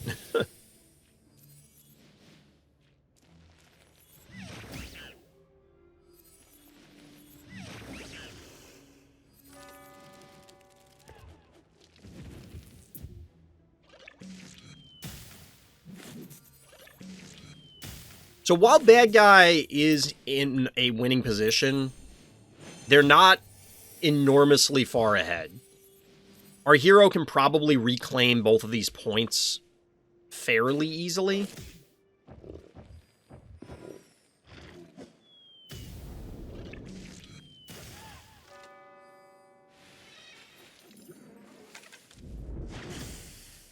Although this is somewhat of a challenge. Ooh, get the jar snipe! Gotta love the jar snipe there. That's a big deal. That's a big deal. I was kind of expecting the Klopster to go where the jar is, truthfully, to recap this point, and then the jar is not exposed. Because now it just dies to this. But at the same time, now you have Chuck, Innocuous, and Stabby gonna beat up this Sparky. And then now bad guy has no real way to... If the Sparky goes down, bad guy has, like, no real threats remaining. And they're not going to recap the panic points. Well played. This is well played. Definitely very patient. I could see a lot of people panicking. We saw the build-up for the defense early on in the north, and then pull back, and then push back in again eventually. It would have been very easy to panic and just go, I gotta deal with that Alistor, overextend, and then suddenly lose either half or all of your team to your opponent retaliating. But instead, very patient gameplay, managed to pull it back. 39-75. Ultimately, this wasn't that close, it feels like. I mean, yes, there could have been a couple plays different that would have turned the tide of the game, but it kind of felt like our hero made the right choices. Bad guy made some questionable ones, like that pterodactyl turn. Imagine if they still had pterodactyl on the board right now. Maybe not right on this turn, but over the course of those turns after the pterodactyl died, I think that this game looks very different because you have to respect the pterodactyl being there. But I think a bunch of the positioning errors were just capitalized on by our hero. So well played. GG. All right, here we are. Morbid Fates, our hero, zoning into Xylo in the orange trunks. Blundered away a couple of my units. Thankfully, it all worked out, though. All right, let's see what you got, Morbid. We got the good old, the classic turn 1 muffin opener into Spud. I mean, this is... It doesn't get more standard than this, right, chat?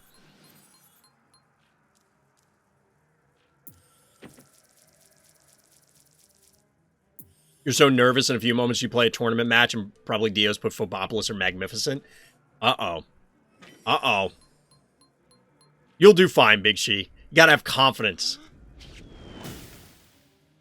I'm not gonna lie, I don't really understand this from our hero here. Like, the spider, I mean, I get it. To a degree, it's like, oh, well, I'll bait them with the cowbell. If they stay, then I'll yoink it. But the problem is this. They can just answer with their own spider. And, like, what are you going to do? Trade spiders? This is kind of hilarious. You just kill the muffin because it's simple. You kill the muffin.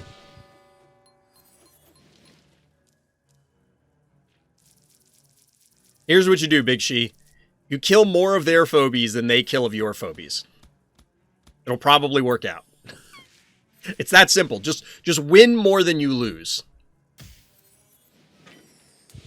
Sage advice, right? It's like spreading butter on bread. What if the butter's really cold and the bread is, like, really thin?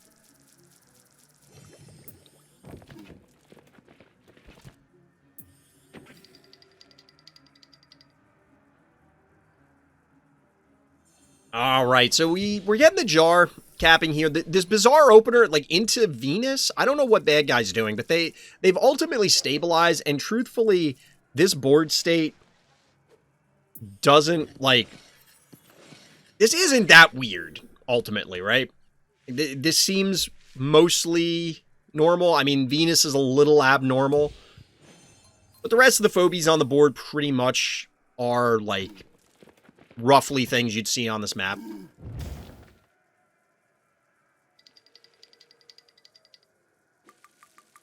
It feels also that a lot of people have now finally subscribed to this let's break these obstacles route.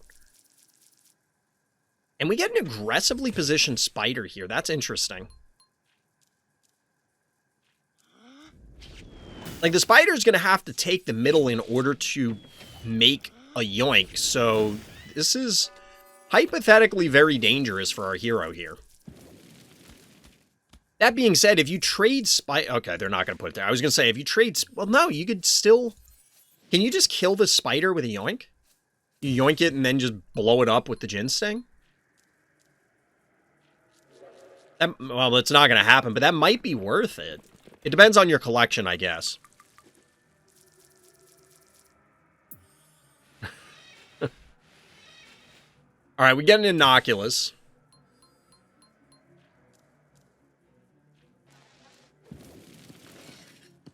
One, two, three, four, five, six. So it's not maxed out here.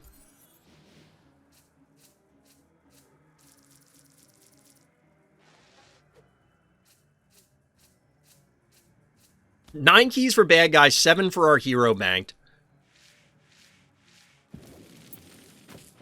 And Erratic is what's going to max out Bad Guy. That's interesting. We've seen Erratic work out on this map before because there can be a big cluster in the middle. There isn't an attractor on the board necessarily to punish said cluster. So we might just be getting, okay, well, we'll set everything up. You'll love your answer. To what, the Erratic? Is it going to be Sheeping Gas? If it's Sheeping Gas, I'm actually going to be sad. I won't really be sad. If it's Russell, that'll actually... Well, Russell... How would Russell do here? There's 3 undead. 4 undead. So, like... That's not bad. 11 keys, 8 for Bad Guy. But our hero has a panic point advantage, so there is a risk in just... There it is! Chat! Another Russell! It's another Russell! I actually think Russell is not bad here. I mean, it'll take time for Venus to rotate up there. Again, there's only 1 healing spa. Bad Guy is maxed out. Russell! Get a little Russell action. Russell, I think, is pretty decent here. I don't know about leaving this on the lava, but I get, like, you can't put it anywhere else. But a Russell actually isn't bad here, because you're going to soften these things up. If they have to spend time on the spa, that's fine. Bad Guy does have 13 keys. They're going to be able to reload effectively. So the real key is, will Morbid be able to poison and then push? Like, what is the follow-up to the Caw here? Because the Caw actually looks great. And what's funny here is normally I scold people a little bit when they Russell and then immediately kill something. It's like, okay, now you're giving Bad Guy a chance to get a healer on board. But because there are so many undead here, it doesn't necessarily matter as much. If only that Tickles was a bachelor. Ooh, we're getting the break here to open up the heart. Yeah, and they already wasted a muffin. They did already burn a muffin, because the muffin was down on turn 1. So Klopster is the answer here. One of the answers. Once again, Bad Guy's maxed out, but the Klopster is forced to sit on the lava for some reason. I guess they want to be able to burrow to get this. But the spider is all the way up here in the north now, and that is a big deal because it's way, way out of range.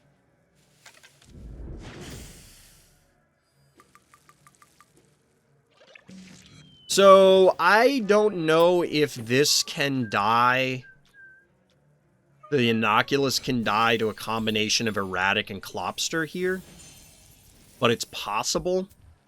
Okay, now it no longer can. But it probably can die to Cassowary and Klopster.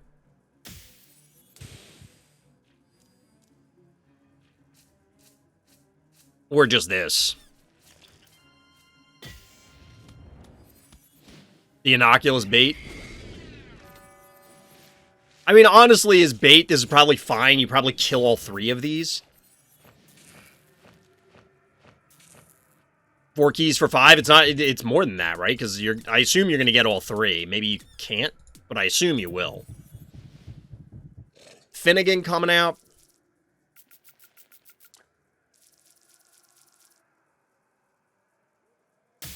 The thing is, if you get all 3 of these, the Erratic still, and so is the Spider, like both of them are in range. Alright, so you get a Yoink here, that's going to take care of Murderwing. Russell takes care of Cassowary. Yeah, you should be able to walk away safely here. 2 keys remaining for our hero, 7 for a Bad Guy, so there still are a number of things that have to be addressed. Russell gonna die? Russell should be safe. Oh no, they can burrow. They could get Russell if they want it. This is not great. Did this even attack the Crushmore? You forgot to move Crushmore? I was about to ask that. Like, I don't think the Crushmore did anything, so, like, it didn't have to die. So this is risky now, because all of a sudden... Did we turntable? Get a Kerbloom as the last Phobie.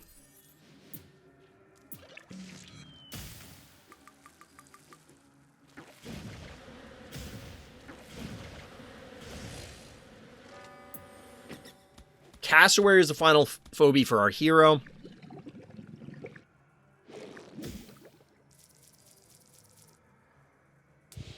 Oof. So the Clopster doesn't die. Yoink is down. Bad guy just hauls ass out of there with Erratic.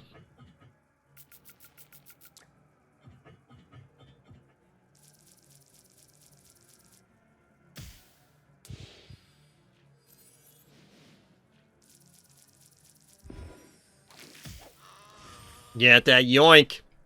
Get a little Yoink action. Down goes the Crab. 1,300 health. So this will tank the Kerbloom hit.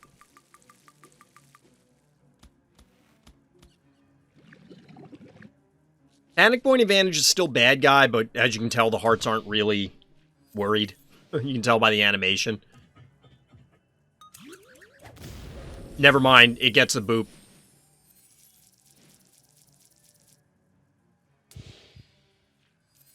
Five for 6. Clopster and Kerbloom. I guess that's fine. I don't know how I feel about that just because the Yoink is so valuable.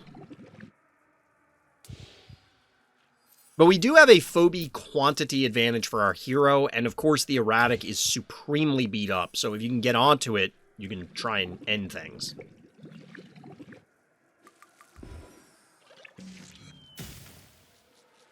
I think this jar is still dead. Oh no, Ginsting's gonna die, I think. This is the second gamble. I think Ginsting, well, Ginsting probably survives, because there's no way to get Erratic there because of how low health it is. One thing they could have done was yoink the Quagmire forward, but you're not going to kill it, so that doesn't really do anything for you.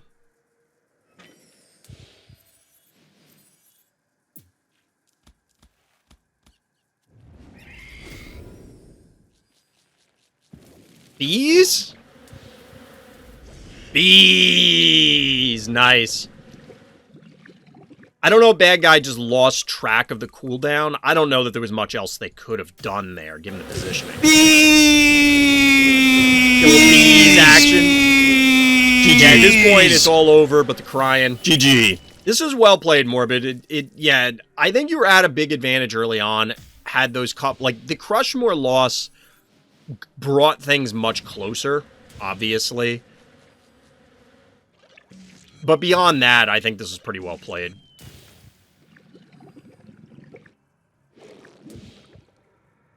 Bad guy's in bad shape at this stage. We're just going to watch the closing efforts. Nearly blundered the advantage. Russell gotcha. It's tough with Russell because, to a degree, I think it's psychological. You activate the call, right? And then you just go, oh, I activated the call. The game's just going to end. In a couple turns, all their guys are going to die. And then your opponent either heals them or healing spas or does whatever. And it's like, okay, the game isn't actually over yet. I still need to do stuff. But yeah, the Russell did generate a lot of value given the quantity of undeads that were deployed on the board.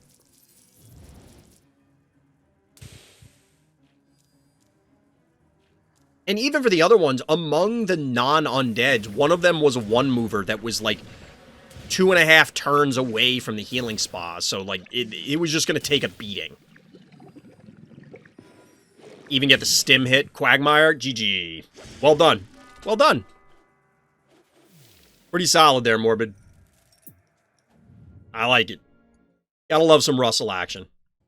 Alright, our hero here is Tacobulldog. First win since coming back. Let's see what you've got, Taco. So, opener Snowball. Alright. So if this is your first win coming back, is this your first time playing on the carousel or just the carnival maps in general, Taco? I don't know if you're still in chat right now.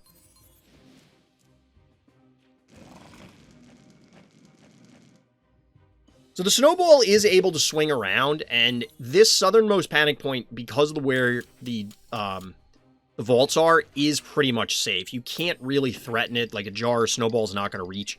So it makes it a little awkward. You played this one before? Okay. Yeah, we did yours earlier, Kratosss. Did yours earlier. Although I think you have a second one in the hopper. Spaghetti. Look at that. Like, look how creepy Spaghetti is. That is unsettling. So, chat, I've been talking about a lot of sci-fi books lately in Discord. And there's one I want to read where, this is a little spoilery, but basically humans inadvertently cause the rapid evolution of spiders up to the level of, like, human-level intelligence. And part of the conflict, I don't think it's the only conflict in the book, or the series, because it's a series as I understand it. It's not the only conflict, but as you'd imagine, an entire planet full of sentient spiders who build their own civilization and stuff, like global civilization. That sounds horrifying, and it sounds awesome. Like, I really want to read it. The Nerubians are my favorite species in World of Warcraft, or Warcraft in general. Other than the undead. Like, I find the Nerubians really cool. So, just the entire premise of it sounds awesome. I don't know, I'm gonna have to find this book. But anyway, I just want to see, is this gonna die? 130 to 127? Yes. Snowball does cleanly execute the Executioner here. And Biscotti gets all up in Taco's face. How much is this Biscotti doing? It's a level 9 Biscotti, so this would basically one-shot this. If it... I don't care about counting it. If it didn't, then clearly a jar can deliver the killing blow. We get a Noxious. Noxious is an okay answer. Obviously dimensional here. This is aggressive from bad guy.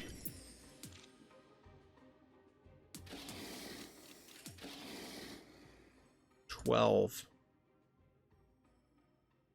This should just be dead. I don't know if Taco has Snowball or not. Alright, clearly not, because otherwise you would have killed it. Maybe you can't kill it, maybe the math doesn't add up, but it feels like it's like 800 here, 1200 here, and then 5 from the Snowball. But this is enough. Down goes Biscotti. That was just not worth it. You don't have Snowball. Okay, I mean, Murder Wing gets the job done as well. Bad guy banking to 9.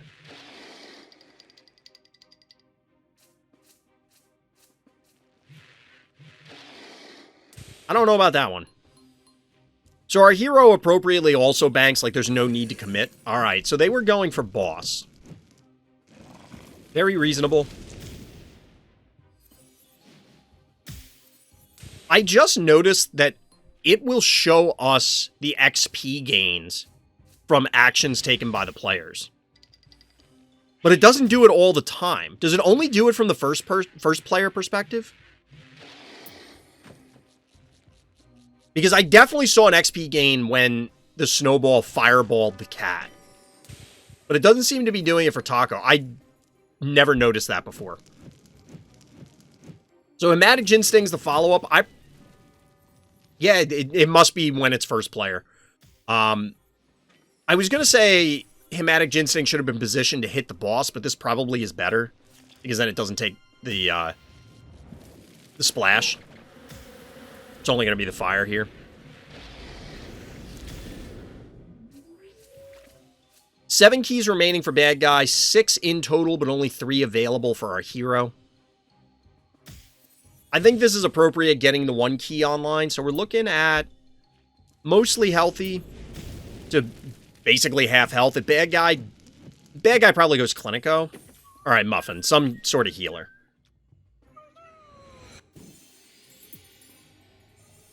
I'm telling you, I really want it.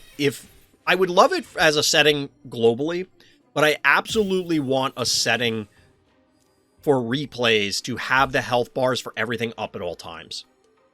Honestly, I think it would help me personally, because I kind of guesstimate a lot of the numbers anyway.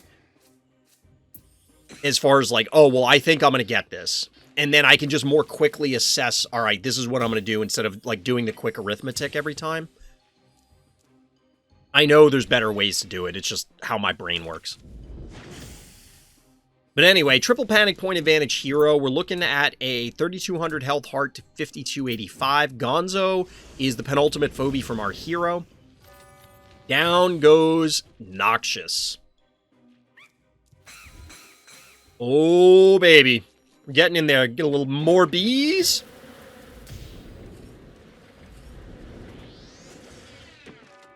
Got him.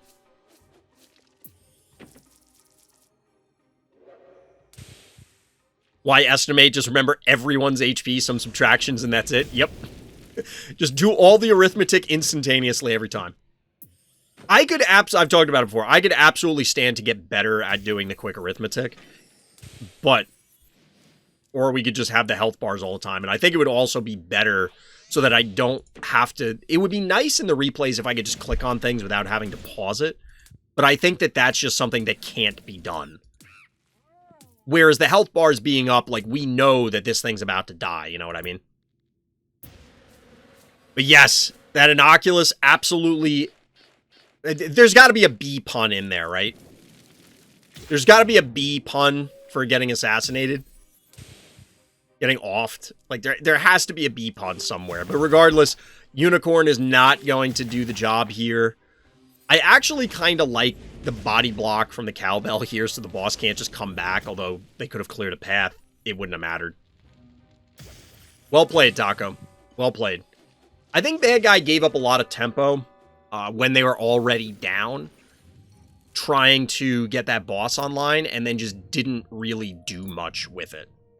Alright, Big She is our hero here in the blue trunk, zoning into Urgo. Test subject number 1. Big She is trying to find a solution for Mildred problems. He found it, but the execution, I don't know why I'm posting this game, honestly. Alright, so we get the snowball opener from our hero here. You get the snowball opener. We need a 3.0 and then Hevo Triforce is complete. Exactly. You get the secret achievement unlocked. I really want Mildred to be good. Do you? Mildred is a cool phobie, but I wonder, as compared to a lot of other phobies, by the way, Bad Guy's going very turret heavy here. Well, more turret heavy than we usually see. No Gravediggers from either player yet. This is an early Leaper Karn, so Big She is in chat. Is this, like, do you know this opponent? Also, do you both have Bad Omen avatars? Like, do you know this opponent? Because why the early Firkin? But yeah, as far as Mildred goes, I don't know if Mildred being a common, like, meta phobie is a good thing. There are some phobies, like I talked about it before in the context of Bad Sushi. But Bad Sushi is an early game phobie, so I think that its influence would be much larger if Bad Sushi was really playable. Mildred, by definition, comes out later, and I don't know if it, like, is the world where Mildred is good better than this one? I don't know. The idea is just go Firkin to influence non-phobia abilities, or non-ability phobies. I get it.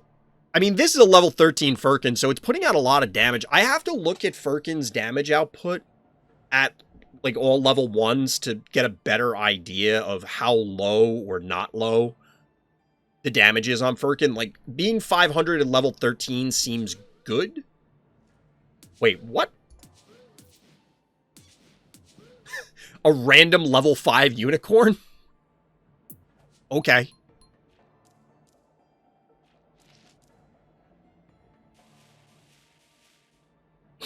Sure, Rybread.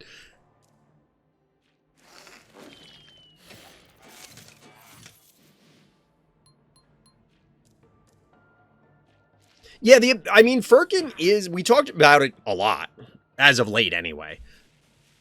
But Firkin is underrated. I think Firkin doesn't get enough respect. I definitely crapped on it a lot, but that was months ago before we started seeing how many ability phobies there were, the way they would impact things. I mean, we all knew they were going to be good, but it's like, Okay, how much does Firkin matter? Well, if you Firkin a Heartbreaker, it's kind of a big deal.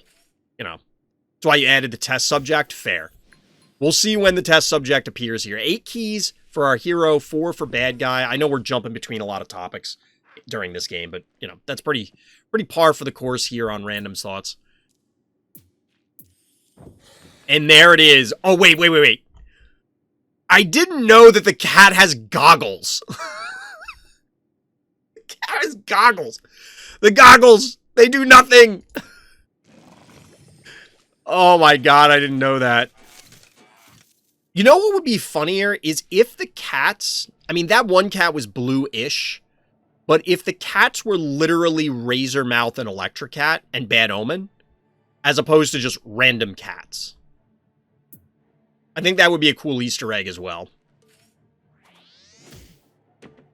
There's also a book I'm reading right now, chat, where literally last night, the chapter I'm in, mentioned, because the main characters have 2 cats.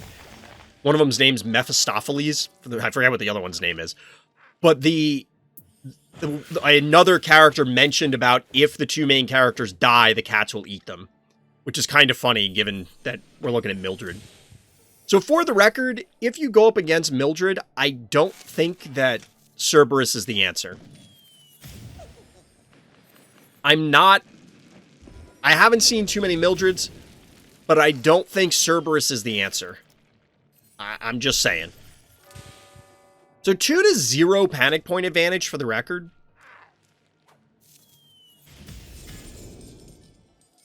What level is a Cerberus? It's a level 10 Cerberus. It has almost 4k health, so this thing is going to get up there. But our hero is sporting a level 13 Mildred. In case anybody was wondering what kitty littering does. You can just go back and pause the video if you're watching on YouTube. Maybe give me a like and a subscribe while you're paused. Get those in while you can. All right, so we get the break here. I feel like Gravedigger probably should have made an appearance sooner. But given, well, maybe not. Because Mildred is a lob, so it allows you to set stuff up. But, like, obstacles help you then, to a degree.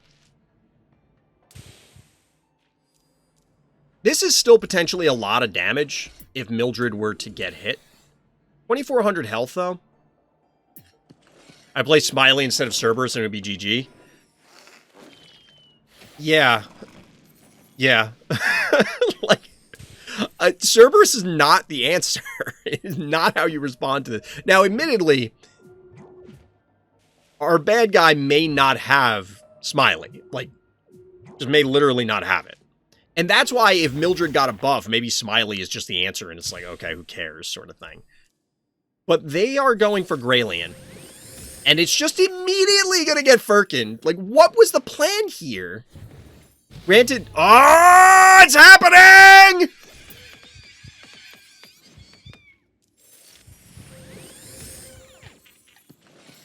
We're about to see it. It's happening! Just exploded. You see why Firkin? Well, but like, bad guy walked into it. Admittedly, there's the only place they could have put it was here, like where they moved to initially, because then they could burrow in, swap the Mildred. But I don't know that that matters because they're not going to kill the Mildred.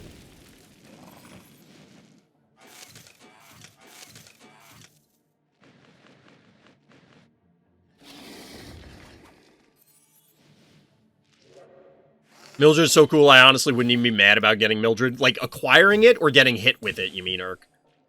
But yeah, honestly, Smiley is probably the answer. Especially in this particular scenario because of the Firkin. Yes, otherwise, yoinks, whatever. You know, you just wait until they commit. Yeah, you'll probably lose something, but then you blow up the Mildred. But... Smiley is probably the actual... Oh my god, 2 Mildred?! I'll have to splice these together later. I can't believe we get another Mildred in this game. I don't know that I've ever seen a game that has had multiple Mildred activations, but we got a takedown on the Unicorn earlier, and look at that! Kitty littering everywhere, just exploding the Cerberus and the Klepto. Realistically, that Mildred's still safe. This is wild.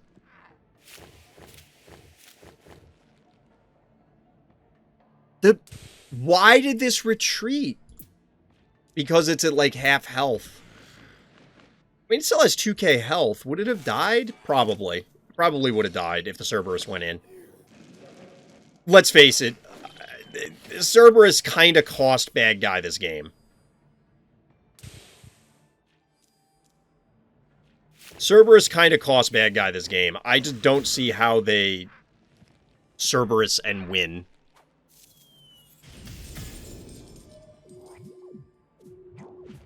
Honestly, Mildred got 2 attacks off. Does it really need to do more this game? I don't know that Big She can really capitalize on this. You probably get Klepto pretty easily. I don't think you can kill 2 things, but maybe.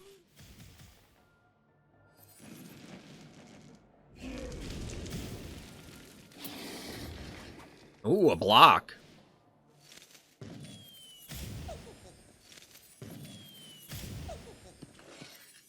I wish Cerberus was good. You and me both.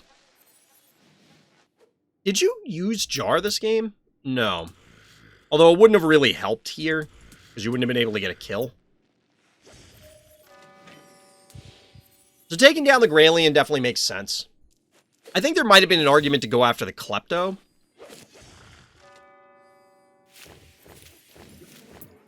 But Big She's Heart is down to 2,400 health. And it's going to be a triple panic point advantage. I feel like bad guy thinks they're in a pretty decent spot.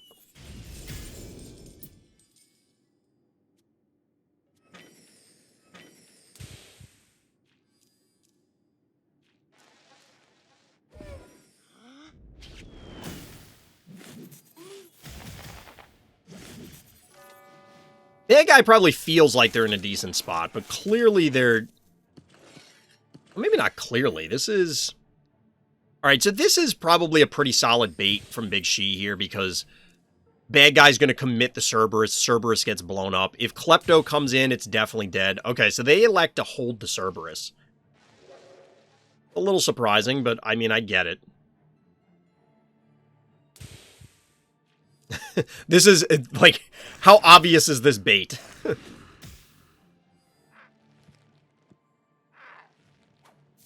It's like, please commit the Cerberus.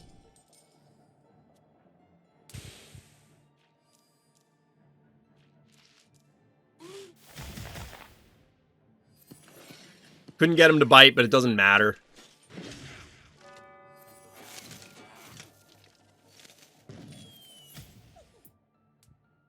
$500 health left. Never didn't have it. Oh no, Spud goes down.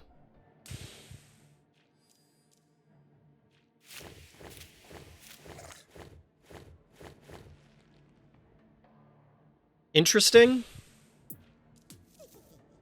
Because they could have dimensional pulled onto this spot. Maybe they were suspecting the trap.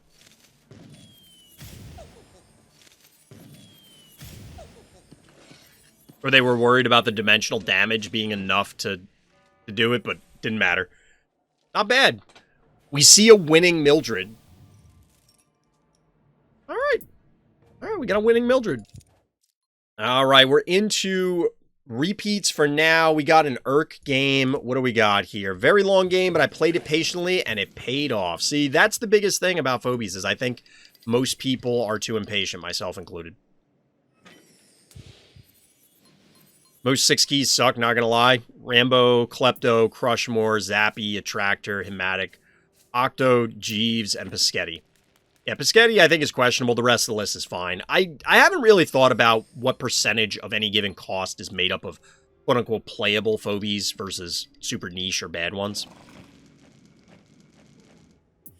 But yeah, Rambolina's questionable. I think Jeeves is pretty solid, but I just don't see it enough, so I have to assume most people don't like it. I think Zappy doesn't gets a bad rap, but Zappy's pretty good.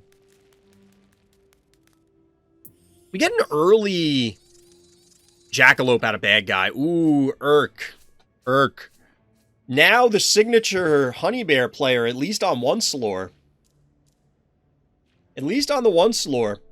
We'll see, because when we saw it earlier, Urk was doing this from the... Well, Doom costs 5, doesn't it? We saw Urk do this from the first player position. We'll see how it works out from the second player position. Presumably, basically the same.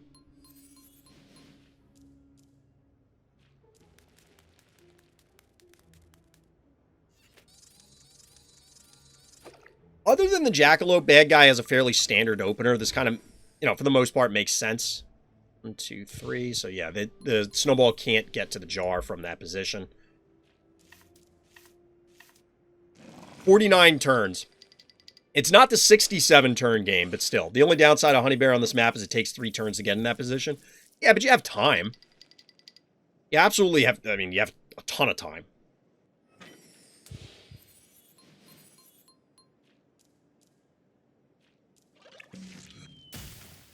So one thing you could do to mix this up is you shave a half a turn off if you get a Gravedigger or something early on in order to break this obstacle, because then it's 1, 2, 3, 4, 5, puke, as opposed to 1, 2, 3, 4, 5, 6, and then next turn puke.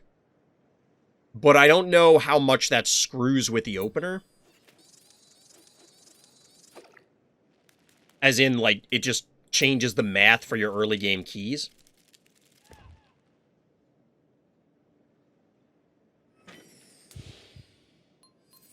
We were talking about that earlier, Roxwan. Honestly, most people that have Octonaughty seem to prefer Octonaughty to Miss Moffat in general.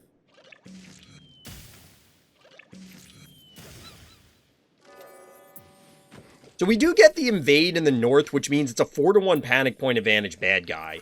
And there isn't... Well, Urk has 14 keys banked, so Urk can do whatever the hell Urk wants, basically. I assume there's some number of flyers that are going to come out to help eliminate the Jackalope.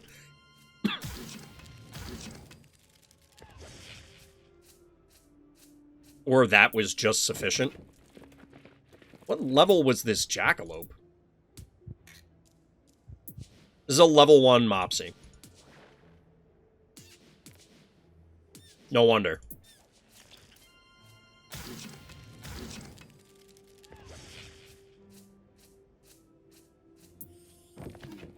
Alright, so Crushmore is the follow-up. We're still down panic points as our hero. But that's all going to change very soon. 58, 50. Not letting me click. To 9k. Level 1 Snowball? Yeah, that looked like a level 1 Snowball.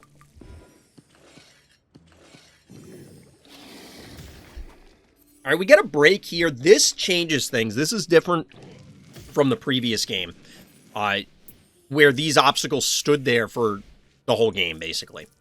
And also, bad guy here is setting up a trapper, which is also very relevant. Reason being is that this particular trapper is going to necessitate specific 1 keys to recap the mid. You can't just simply fling a 1 key in there, because a lot of them will just die to the poison.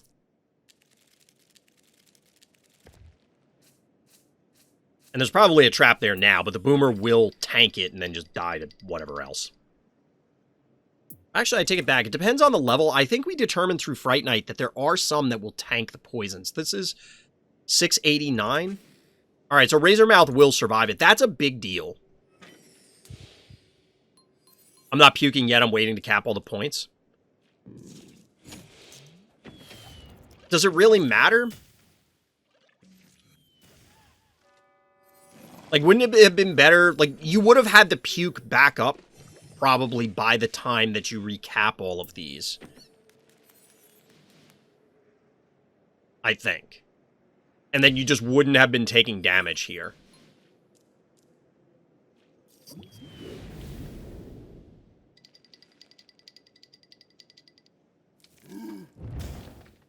I just want the heart damage as opposed to preventing my heart damage. Yeah, I mean, advancing your win as opposed to not losing is fine. Like, I don't necessarily disagree with that, but I think your cooldown would have been back in time. Like, maybe it would have been a turn difference kind of thing. So I feel like you're taking damage unnecessarily.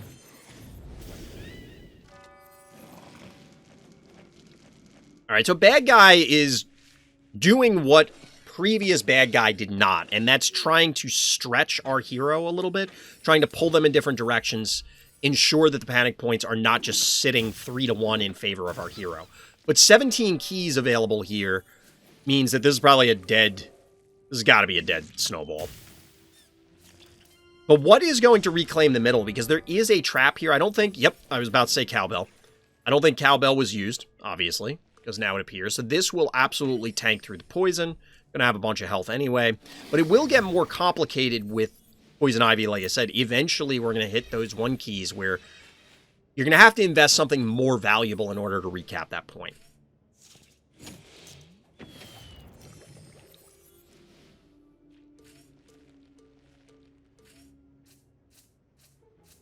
One thing the bad guy could have done, I don't know where the Poison Ivy was initially, but it probably could have swung over here and put the trap here. I don't know that the trap here has a whole lot of meaning, but... So Tickles is one of those that doesn't care about the traps, I can tell you that much. But because of the way the cooldowns are working, I imagine this Tickles is going to go there and go, whoops, there's no trap to eat. Womp womp. So brief 1 panic point advantage for our hero is going to get erased. 30 turns left. 29 turns left.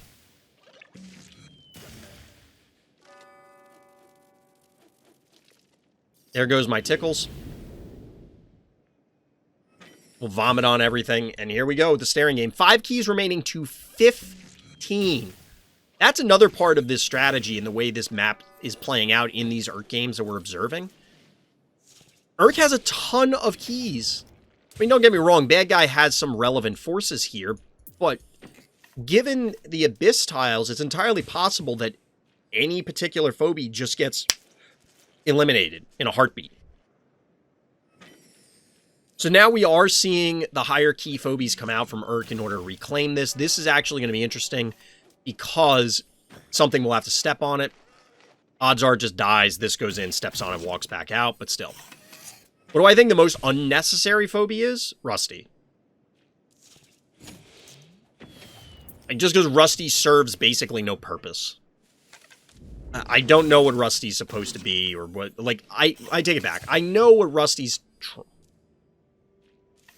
Wait, what?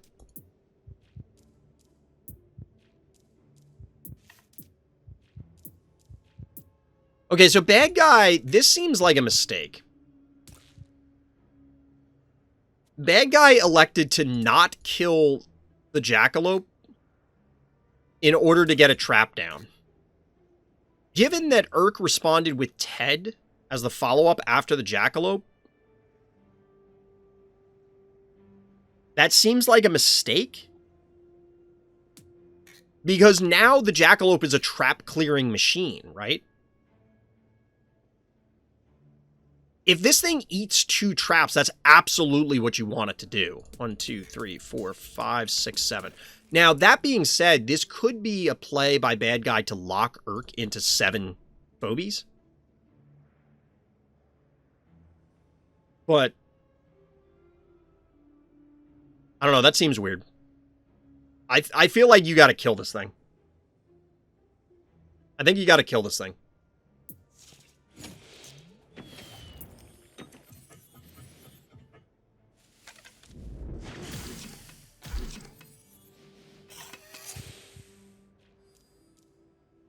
I don't know, let me know down in the comments, YouTube, if you feel like this thing, it's fine leaving this thing alive. I feel like that's just a mistake.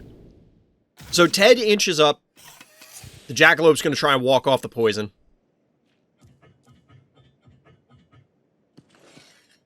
What phobie is unnecessary because another phobie does the same job and the only difference is it has a bit higher health and damage. Flesh Crawler. Flesh Crawler to Motherload.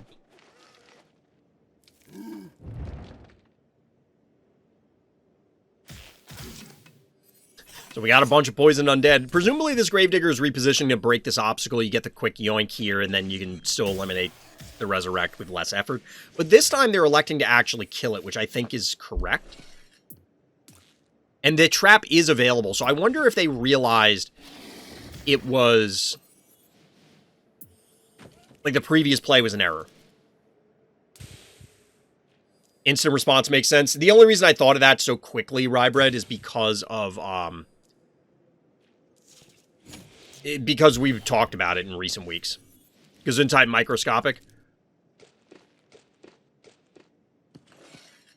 I mean, I get it. The thing is I don't inherently have a problem with Phobies at different costs basically being the same thing.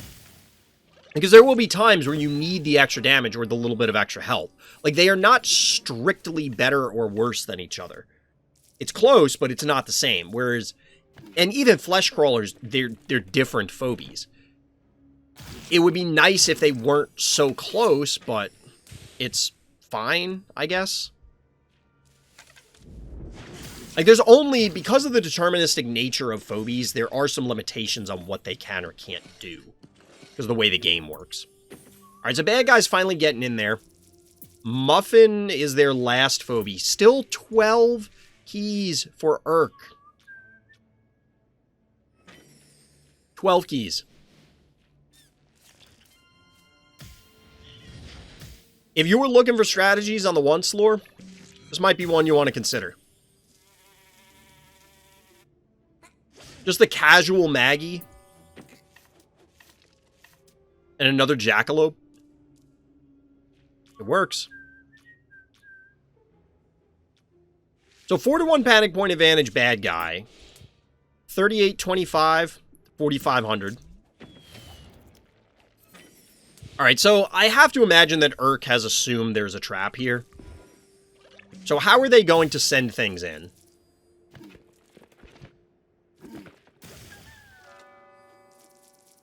Yeah, I was going to say, I don't think you want to leave that there. Oh, no, excuse me. I'm tired. It tanks it. It tanks it. They're going to die anyway, but... But obviously, the Murder Wing is here to help soften up Poison Ivy for what that's worth. Bad guy's reinforcing, but I don't know how bad guy wins from here. So what I might consider doing, and we'll see if Urk does this, ooh, is you can put the jar here so that it'll get double hits next turn. Yep. I guess you don't want to reposition this because you risk the spider yoink. This threatens the innocuous. You'll still maintain a 3 panic point advantage. Worst comes to worst, you can rotate the honey bear back.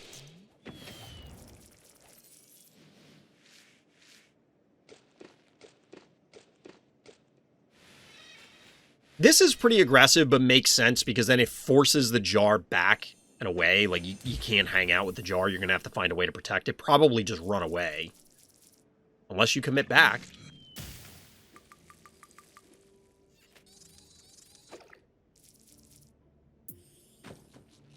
Alright, Gin Sting. By the way, there's still 4 keys left. This is wild because every time I turn around, I'm like, oh, well Urk has just got to win with what they have on board, but that's not actually true. Urk can still spawn more Phobies. 1, 2, 3, 4, 5, 6, 7. Maxed out with still 4 keys to go. And at this point, Urk can probably rotate back to the other side of the board, reclaim this panic point, and start turning things off again.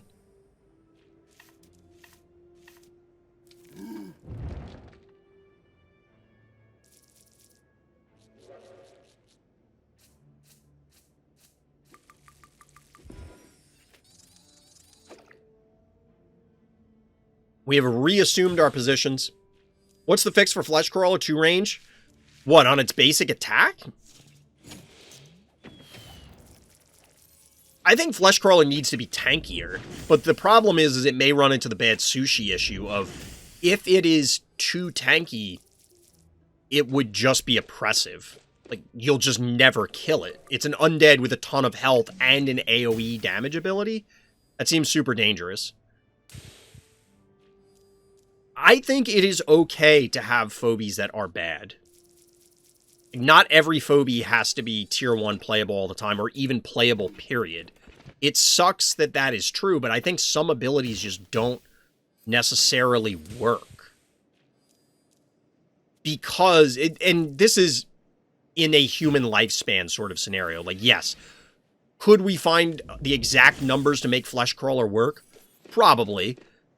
But how much time do we have to do it in? Like, realistically, when we're talking from a business perspective, because they need to introduce new phobies. They need to introduce new maps. They got to bug fix. They got to push the game and spend money in other places, as opposed to trying to sit and tweak an existing phobie that's an uncommon. Like, who cares?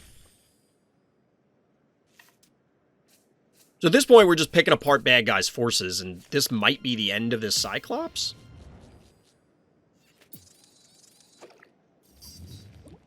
We can get a Spider Yoink to finish things off, but I don't know that it really matters. The Jin Sting came up. I think that was just Urk thinking they would need the Jin Sting help and then found the better play. Oddly enough, I mean, maybe this, this Honey Bear just dies as a result.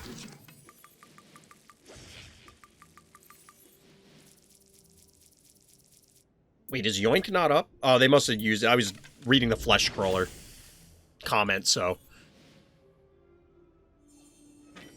But yeah, bad guy's pretty much toast at this point. I mean, yes, 29-25 to, oh wow, 13-50, never mind. So bad guy's like way down.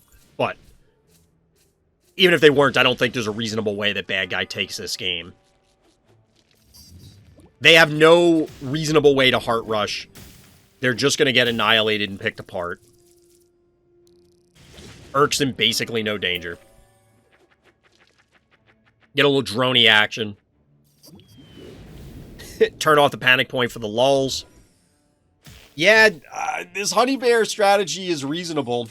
It seems reasonable.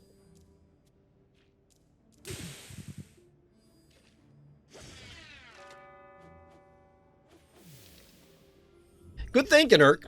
I have to credit where credit is due. That's some good thinking for that map. That is not a map that I think most people, myself included, are going to say, hey, let's play Honey Bear on this map. I will absolutely try it. Well, as long as I remember. As long as I remember. So here's the thing, chat. I've talked about this before. I want to do like a build order series kind of thing to give people like, okay, on the once lore, and you want to do the Honey Bear plan. Here's roughly how you make that happen. Sort of thing. Like, this is the board state you're trying to work towards. You can give an exact build order for, like, turn 1, turn 2, maybe even turn 3. But beyond that, it's like, okay, you have to adapt to what your opponent's doing. But then, if you give people the idea of, well, you want Honey Bear, you want a Spider, you want Crush more, or whatever. I'm not saying those are the answers, but, like, let's assume for the moment. And then that lets you explain to somebody, hey, this is where you want to get to. And then it's their problem to figure it out. You could obviously help them, but the thing is, you can't list out every scenario. So, just throwing it out there. That's something I do want to work on. I've talked about it a lot before, and I just haven't quite sat down to do it. Alright, Sivadas is our hero, once again on the once lore. Hopefully this isn't another 60-turn game like we saw earlier. This one's only 24. It is possible to end the once lore before everyone starts collecting Social Security, believe it or not. I'm a Firkin, you're Firkin, before you can Firkin my Firkin. Firk off. All right. You just clicked in my head, I can't cap points, I'll just turn them off then. I mean, it works. Short ones. Well, it's short by... Like, to me, a short game is like 15 turns. 14 to 16 turns. I feel like a 20 to mid-20 turn game is average. Anything over 30 is long. Anything longer than that is absurd. Like, people are actively doing something to drag the game out, which I think, again, to earlier offline discussions, I think that there are maps and strategies that lend themselves to dragging the game out, and I think that, for example, the Honey Bear one is one of them. Now, there may be... I think Bad Guy was making some good strides in trying to counter it, but ended up, like, they had that underleveled Snowball, they had that underleveled whatever, the Jackalope, and maybe something else. Like, there were a lot of things that were dying that probably shouldn't have, and maybe would have pulled Urk out of position. I'm going to pause because we're talking about the other game. But the point is that I think that game plan, by the way, Dark and Darker enemies, well, they stole it from Phobies. I think that there's an option to try and do something along those lines. But we'll see. Anyway, so in the meantime, on this game, we do get Gravedigger openers. This is more common. This is what a lot of people have been leaning into recently.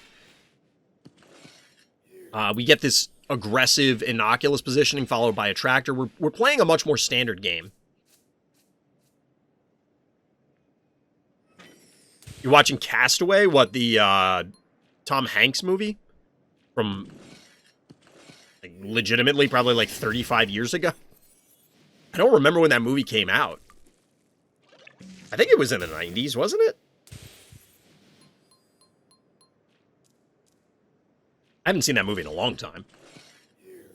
I wanted to watch a bunch of movies the last few days, chat, but turns out we don't have any of the services to watch half these movies. Like, they're strewn across so many different things. It's so annoying dealing with all that crap. So this is possible Sivadas loses their Gravedigger here, but if they do, I think they can punish super hard, punish the spider super hard, so they're clearly not going to go for it unless they have a Death Wish. But bad guy can go after a cheap shot on the Gravedigger. Nobody's capping the middle, but it is 3-1 hero right now. Here is the Firkin. Not a bad answer. Not a bad answer. You can definitely respect it. I'm going to have to remember Firkin for my Heartbreaker stare down that I have going offline. I don't remember if I used all my keys in that game or not. But at this point, even if, especially because of this cat, if bad guy actually decides to try and cap the middle with this cat or wherever, our hero can probably punish it. Is Firkin against a tractor even a good answer? It's probably not great. But the thing is that disabling the attractor just to mess with you, like, it's disruptive. I think we can all agree that it's disruptive. Is the disruption worth it is really the question. And I think that's going to depend on the board state in question. I think there are times when, yes, that will work. Is it commonly that? I don't know. So this Firkin can hit our hero's Firkin. The Blasto is coming in to make life complicated. I don't know that I agree with the cat here. Like sending the cat in. 1, 2, 3, 4, 5, 6. Well, it's the 7th phobie, so getting it eliminated has value. Hero has 9 keys. Bad guy has, bad guy has 9. Hero has 10. Banked, that is. 5 remaining for each.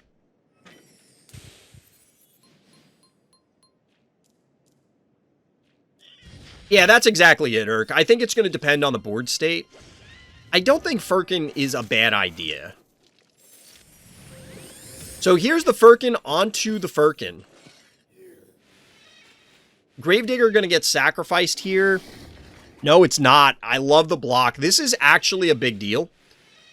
Because, well, never mind. The attractor got repositioned. But I was going to say it's a big deal because that prevents the attractor from getting blommed. Which I'm trying to, like, boop and yoink, I say all the time. I don't know if other people in the community referred to pulls and pushes as boops and yoinks. But I really want to try and get people to refer to lasers as bloms. Like, or just the general line attacks. Even Puff. I want Puff to be considered a blom. Because I think that would be funny. So ultimately, this could have, like, the reposition had to happen because otherwise this could have still, like, this would have got cleared out and then this would have gone for a tractor.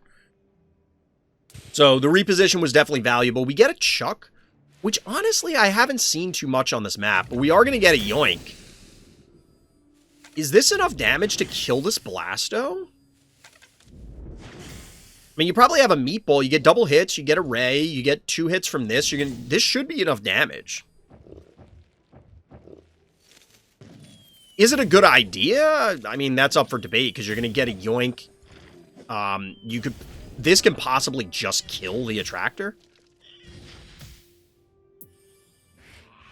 We get an Alistor. Ooh.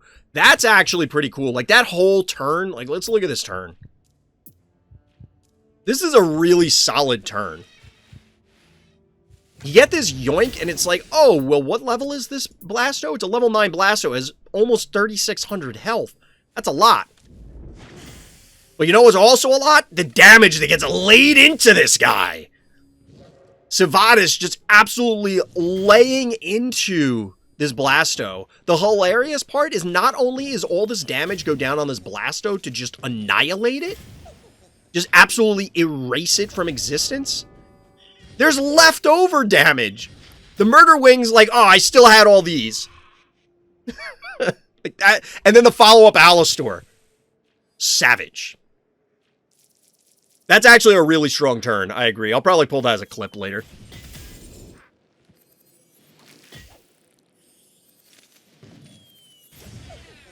I mean, I'll trade... I think it's... Because it's not just trading the Attractor for the Blasto. Because now the Spider is exposed, the Spider's going to die. So it was Attractor for Blasto and Spider. That feels like it's a valuable trade. This might even be a dead Klepto. Because the Chuck could reposition to hit the Klepto. Or you could do it with the Leaper Karn, too. 4-1 Panic Point advantage.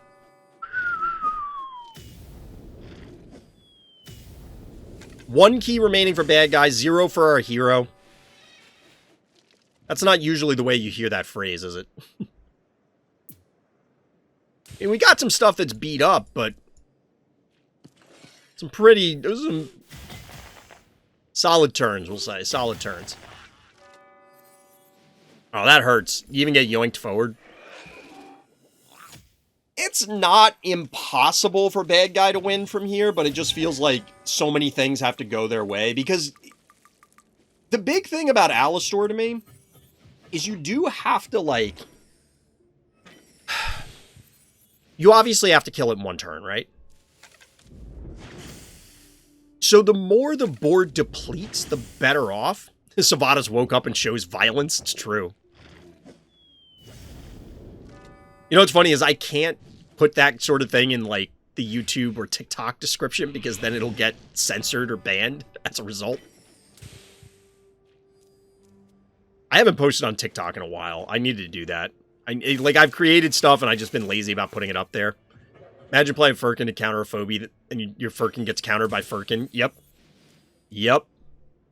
And Bad Guy kind of allowed it to happen, but realistically, on a lot of maps, it is challenging to actually stop a Furkin from connecting with what you want, because the range is just enormous. On most maps, it's almost literally half the map.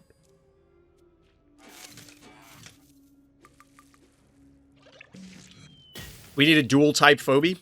I wouldn't be surprised if that happens at some point, but at some level, I imagine that there is a challenge technologically.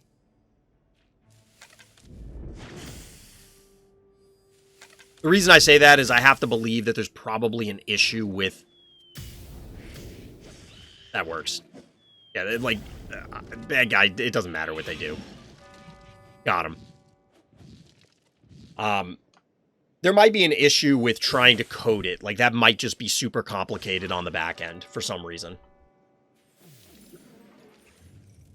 Well, Sivadas, well done. There's not really much else to say to that. All right, we're back with another Kratosss game. Second game going into Mysomania. I got fired and he got frozen along with some Finnegan action. Enjoy and thank you. Thank you, Kratosss. And again, thank you to everybody who submits games. Always fun to be looking at these. I really do like watching viewer games. I like watching games of Phobies. I think it's fun. Every Phobie has traits of monsters, technically. I guess.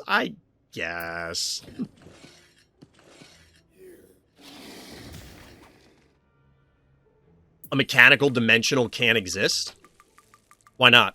Are you saying from, like, a lore perspective? Or are you saying... like, it would be bad balance-wise?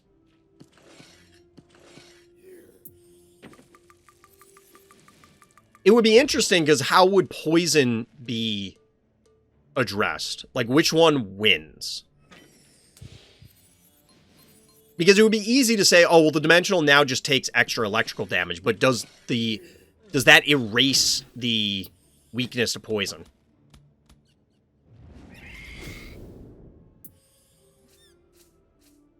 And just like that, Kratosss is now, of the 2 games tonight, Kratosss has sniped the opening plays, basically, from the bad guy in 2 consecutive games. And this is big. Like, this is a big deal.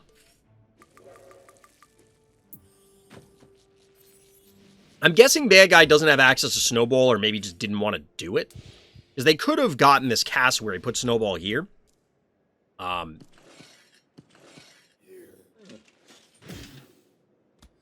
have a way to kill this Jin Sting?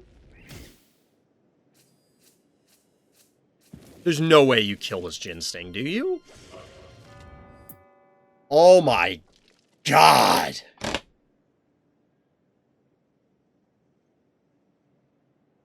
Like, what? Bad guy, no.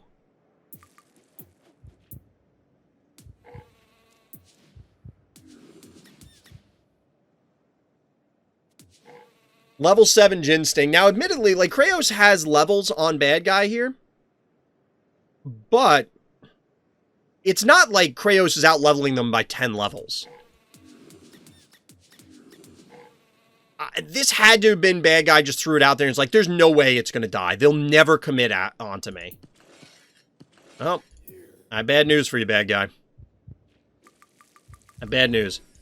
This game is over before it started, right? We were joking on Urgo. Well, not joking, but like, Hakune pointed out at the beginning of the game that when Kratosss sniped the bad guy's Snowball, that it was... It just, the tempo loss was enormous. However, here, this is even worse. This is crippling. And I think bad guys just kind of accepted their fate. I mean, they got Jar for Murder Wing, but, I mean, 4, 7, 10, 11, the 3? Temptress, anything but Temptress? Yeah, I don't know about that one. I don't know about that one. Seems sus.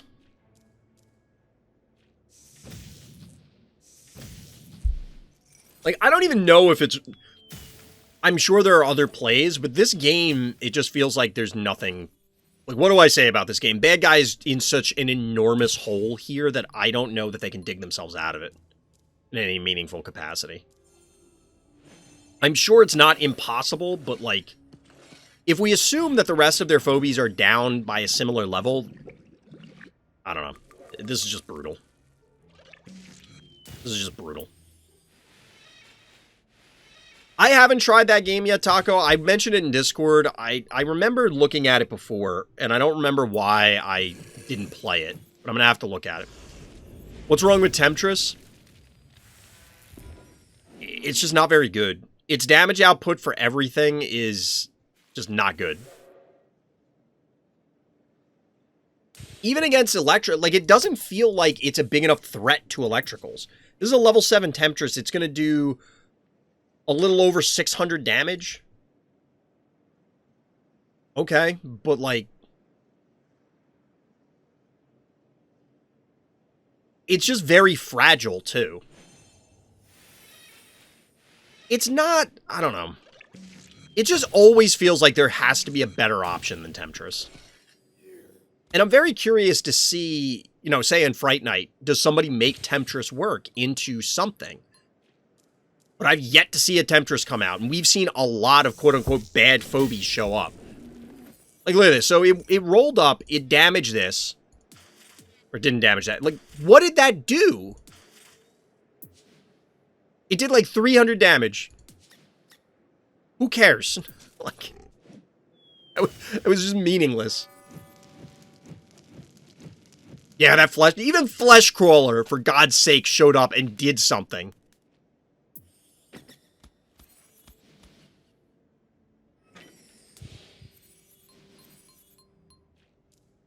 So, we do get a boss, which is a way for bad guy to try and get back into this game. I don't want to completely write off, but it's only a level 4 boss. It's still pretty threatening, though. Kratosss, like, going nuts with these obstacles. That's actually comical. It does make sense to place the obstacle first, because that means that, oh, you love the droney play here. You place the obstacle first, so there's no way for bad guy to run something in here immediately, and then you can cap the point. It takes a little longer to get the Gravedigger back, but whatever. Rocket Man.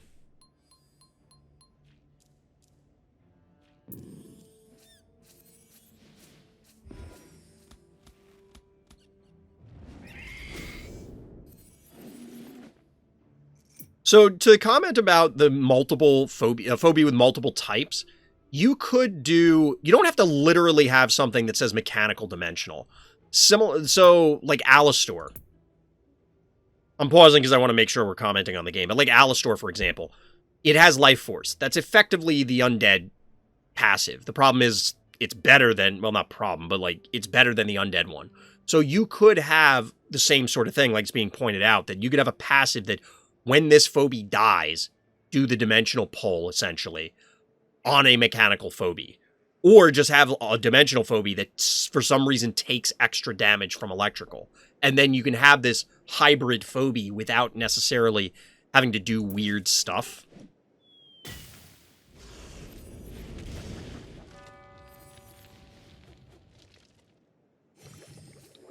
So in the meantime, we're dancing around. Sucky is basically undead in a way, too. Exactly, yeah.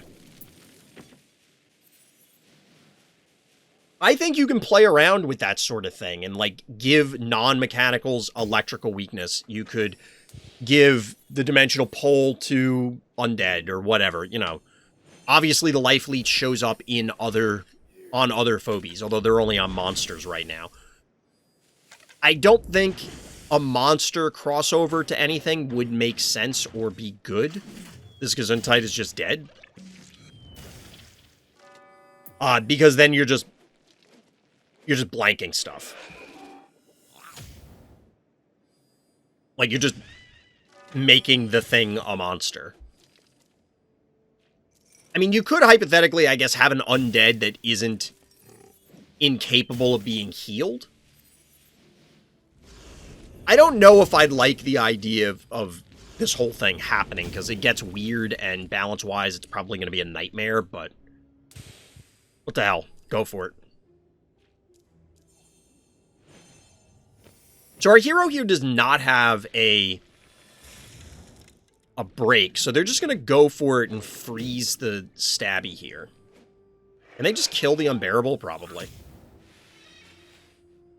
And there isn't necessarily a great cluster here for the boss. Like, you're going to hit this and this, or this and this. Neither of which are super exciting. Still one key remaining for our hero, but we're getting close to the end. It was the beginning of the end a while ago. I don't know that Kratosss really needed to do a whole hell of a lot, for the most part, after the early game. Is this dead to the fire? Yep. But it's 4-1. You're going to eliminate just about every... Like, at least these two. It'll be just boss remaining. The fire is actually going to do in the murder wing, which is kind of amusing.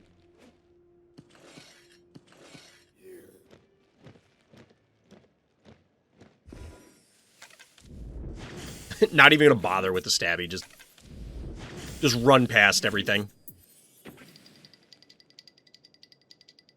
I mean, it's a 5-0 panic point advantage on Mysomania. How often do you see that?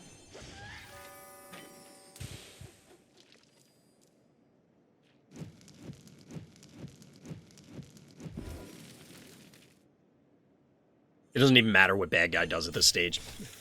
There's really nothing else to comment on here. An absolute beating. Absolute beating.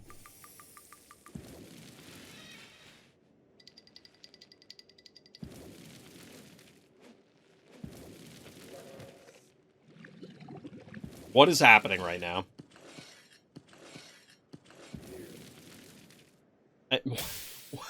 What is happening? I mean, I guess this is a funny way to end it. This is a funny way to end it. Bad guy can't escape.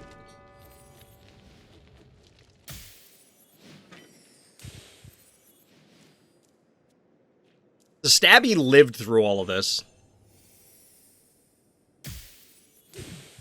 Ball game. GG. So the way a monster hybrid phobie could work is, like, if it was undead monster, it either loses the life leech. Well, it would have to be now the undead can be healed. And it keeps the life leech, or otherwise it loses the undead flavor. And it doesn't make any sense to lose life leech and keep the weakness. Like, then it's just worse. And for a dimensional, like, you could erase one of the things that makes the phobie what it is. So, like, a mechanical monster would either maintain its electrical weakness, or it would lose its immunity to poison and disease. A dimensional would either lose the pull or lose its weakness to poison. That sort of thing. And then you could say that it's a monster hybrid. Whether that's, like, a worthwhile thing, or whether it's interesting enough. If Phobies lasted, like, 5 years, let's say, I could absolutely see that becoming a thing. Because eventually they're going to have to rotate and introduce these ideas. That being said, the releases are so small comparatively that maybe it doesn't matter. You know, like, if we only get 4 or 5 Phobies at any given time, then it's not like a card game release where they have to release hundreds or thousands of cards a year. So they're gonna go through a lot of ideas, right? With Phobies, if we only get 10 Phobies 2 or 3 times a year, there's still a whole lot of gaps of, okay, well, let's have a 3 cost that does thing. And then we'll make a 7 cost that does the same thing, but it costs 7 instead of 3. Like the Flesh Crawler Motherload situation, or the Gesundheit Microscopic. Well, what if there was, I mean, we're going to get that disease one, presumably, but like a third phobie in that chain sort of thing. Those are the low-hanging fruit. And to be honest, they could probably do that for the next 4 or 5 releases, and it wouldn't matter. Even filling out things like, what if we got 2 other versions of Dozer, sort of thing. Or a 4th version of the Morty chain. Those sort of things. All right, we got a Big She game once again here on Teen Spirit. Test subject number 2. It's season reset, boy. A way better performance of this duo. Nothing to reset for Ferk and Leapercon. Sad. Let's get some fun. All right, let's see what we got. We already know that the big secret is no longer a secret. It is, in fact, Mildred. Phobies anniversary is March 8th. It might be March 7th, but basically that, yes. We haven't, to my knowledge, heard anything about what is happening. I'd be shocked if there wasn't a 1-year celebration. As in, like, there's gonna be sales, right? I'm a content affiliate. They didn't tell me anything, but they did a Valentine's Day sale. You're telling me they're not going to do a sale for the 1-year anniversary, right? I'm more curious, like, what other stuff? How long on average is the time between new Phobie group releases? Well, we missed one of the windows, so we had, full disclosure, 3 months after release, I think. Then 3 months after that was Carnival. 3 months after that would have been roughly around Christmas time, and then 3 months after that would have been around 1 year. It would have been off a little bit, but we didn't get anything over the winter, which I'm not saying we should have, because give the devs time to spend time with their families. Like, that's how the holidays work. That's fine. But I'm going to be interested to see if we get new Phobies for this. I want some kind of actual event, sales, new maps. Well, we've always gotten new maps with new Phobies, so I don't see there's any reason to believe that we wouldn't get that. I don't know if we got all of the winners from the map contest, like if there's any still waiting. I think Phobies, to me, count as an event.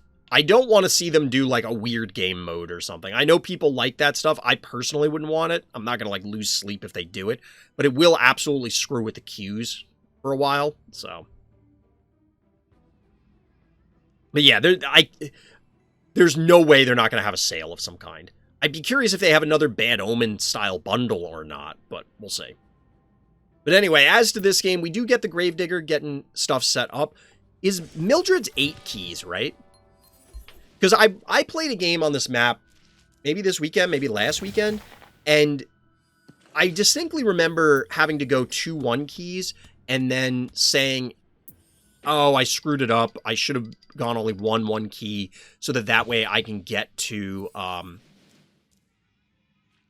3.0 faster. But if Mildred is only 8, you can get this faster. Obviously, so like you could still pressure more on the board while still getting to your big key phobie. Yeah, I figured you were being sarcastic, Rock Swan. That's fine. I mean, I've said it before. I would rather have worse games that take longer to come out and cost more than ask devs to do more overtime, more working themselves, and like to the bone sort of thing. There's no need for that. There's no need. So we're getting the break. It's a 1-0 panic point advantage. This isn't a whole lot of damage from bad guy, like a whole lot of pressure. So Big She is losing, but not quickly. So it doesn't, we're not really threatened. And there isn't a good way for bad guy to commit here. They're going to end up losing a bunch of board position. They max themselves out with a cat. Now, obviously, the cat will clearly die very quickly, but we know what's coming. And that's Mildred. I love how that little cat with the goggles comes out like it's driving Mildred. Does that happen every time Mildred moves?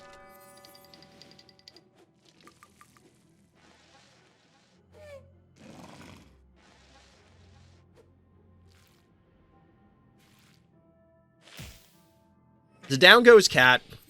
Well, our hero's cat. This cat is still alive.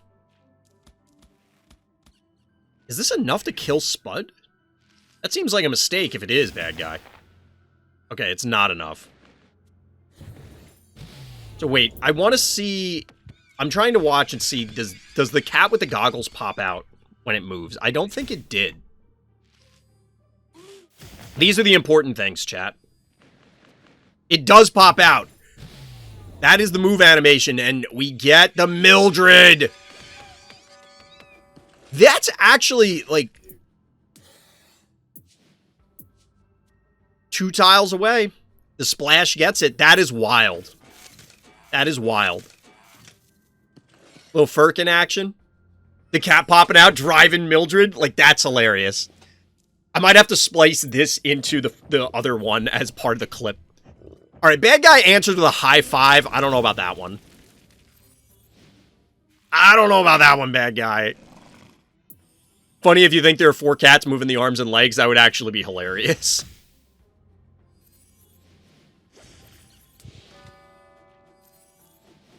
Alright, so let's see. Let's take stock of where we're at. Spud and Cat for Cassowary, Cat and Henrietta. Technically, we're even on keys. Car Cat. Bad Sushi, really.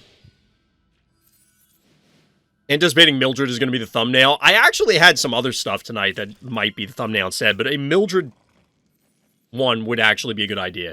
It would probably be it would actually be very good for like YouTube in general, because like that would be more enticing for people to click on, you know what I mean? It's like, oh my god, Mildred got used. Mildred! This is so crazy. Just erases from existence the Murder Wing. Also the snipe on there. You can't send in high five because it's going to get hit by Bad Sushi. I'm going to use this as the opener. I'm going to use this as the last 20 seconds as the opener. This should probably be the thumbnail. Like, look at this board state. Look at this board state. What the hell is happening here? Chat, we got a legitimate connection with Bad Sushi. Like, what? Do the thumbnail face? What do you mean?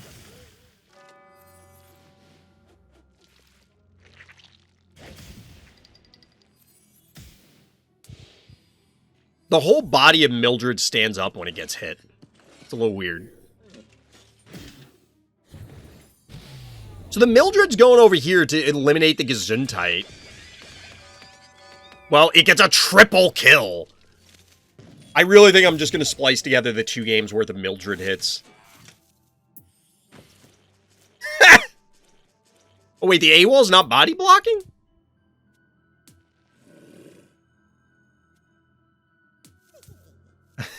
This almost feels like BM. This almost feels like BM. It's like, come get me. Yeah, do one of these where I'm just screaming like, oh my god! Like one of those stupid things with red lines and arrows all over the place. Big She.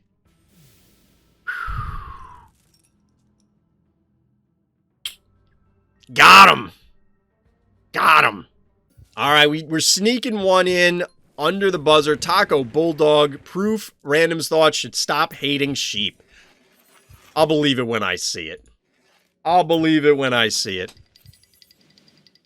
So you get a little Eternal Night action. It's been a while since I've seen Eternal Night out of people. If you're worried about what that noise is, it's I'm adjusting the armrests on my chair. Hi, baby. Who's your baby? Who's your good baby? Go lay down. You're a good girl.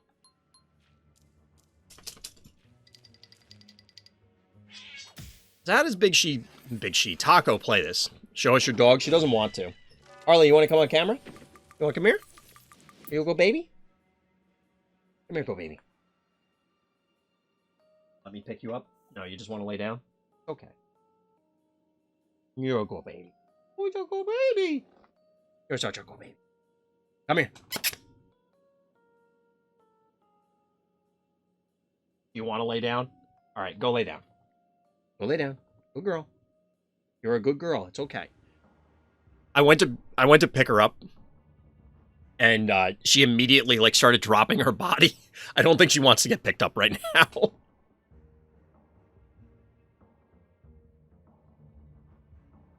What's the matter? Go lay down. Make up your mind. You're a good girl. She can't make up her mind. You have an itch? Is that? Do you need me to scratch you? Is that the problem?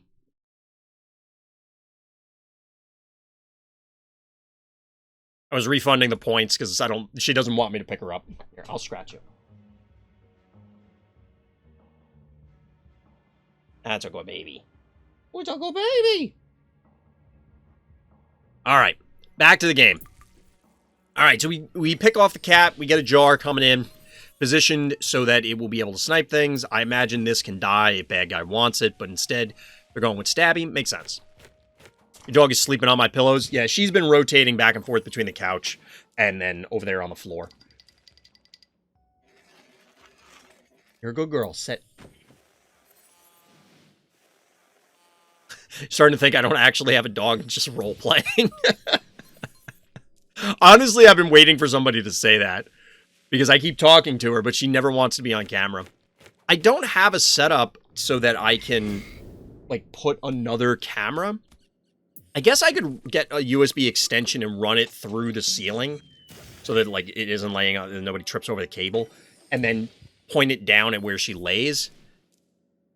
But then I have to figure out how to swap the cameras and get multiple feeds into OBS. I'm not sure how to do that. I wonder if I need a Stream Deck and a script to do that so I can activate one camera, deactivate the other.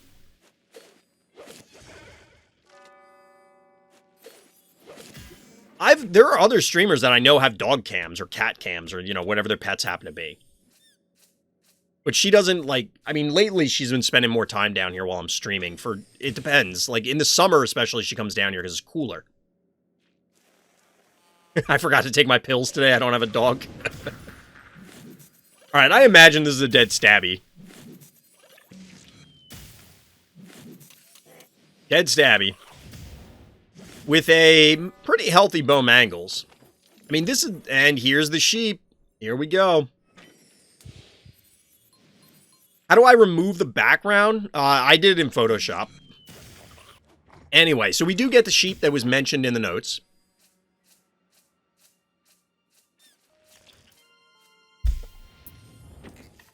Bunch of damage going down on the bone mangles. The bone mangles hypothetically could have died. Was Leap available? Leap is available. Bad guy could have killed this.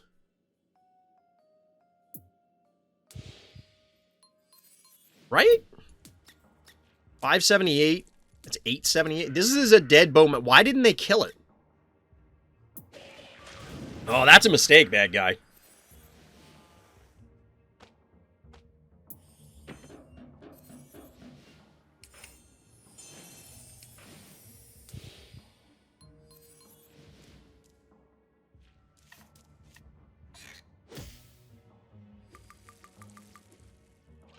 This is aggressive.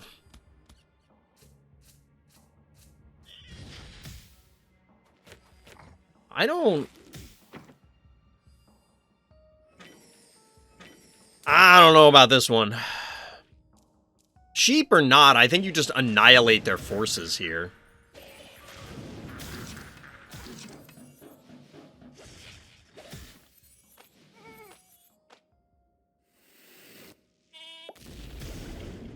Like, there were probably a bunch of ways that you could just absolutely punish them for all of this. Gesundheit to help solidify things. I mean, bad guy has a triple panic point advantage, but they can't stay here. They can't stay here. So they're going to get out with their... No, they're not going to... Why did...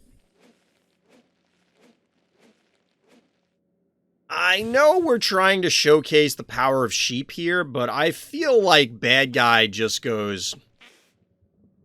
Take my game. Take my ladder points.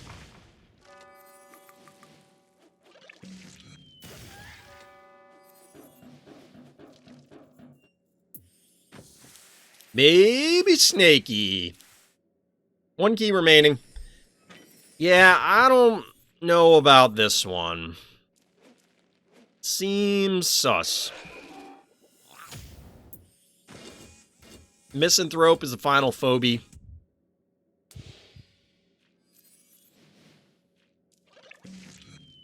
Just rumbling his way onto the battlefield. This jar is still dead if bad guy goes for it.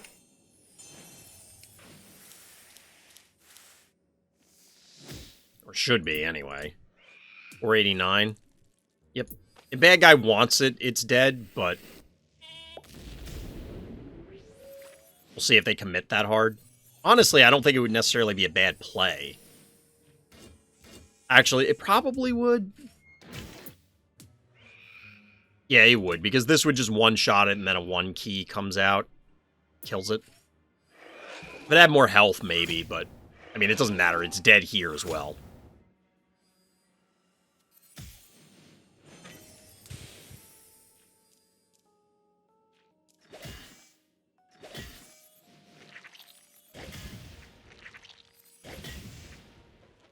And just like that, down goes bad guy.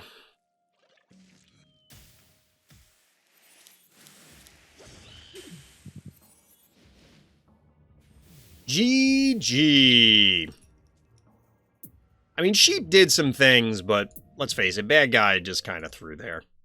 We'll see what we're streaming for variety on Monday. I do want to play some Pokemon, but I still have yet to... I wanted to do that this week and didn't get a chance. I want to set up the Nintendo Online thing so I can play some Pokemon. We'll see. We'll see. But for viewer game night, chat, we definitely had some fun games. We had some repeats, but they were definitely worth it. Some cool new strategies getting showcased. Some interesting things going on. But that's going to do it for tonight. We'll call it an evening. I appreciate everybody that was coming out. Definitely a lot of fun. Like I said, we'll be back on Monday for variety and next week for general Phobie stuff and other streaming. Hopefully I'll have news about Fright Night by then. We'll play it by ear. But as always, everybody, thank you for listening. Thank you for watching. Black Lives Matter.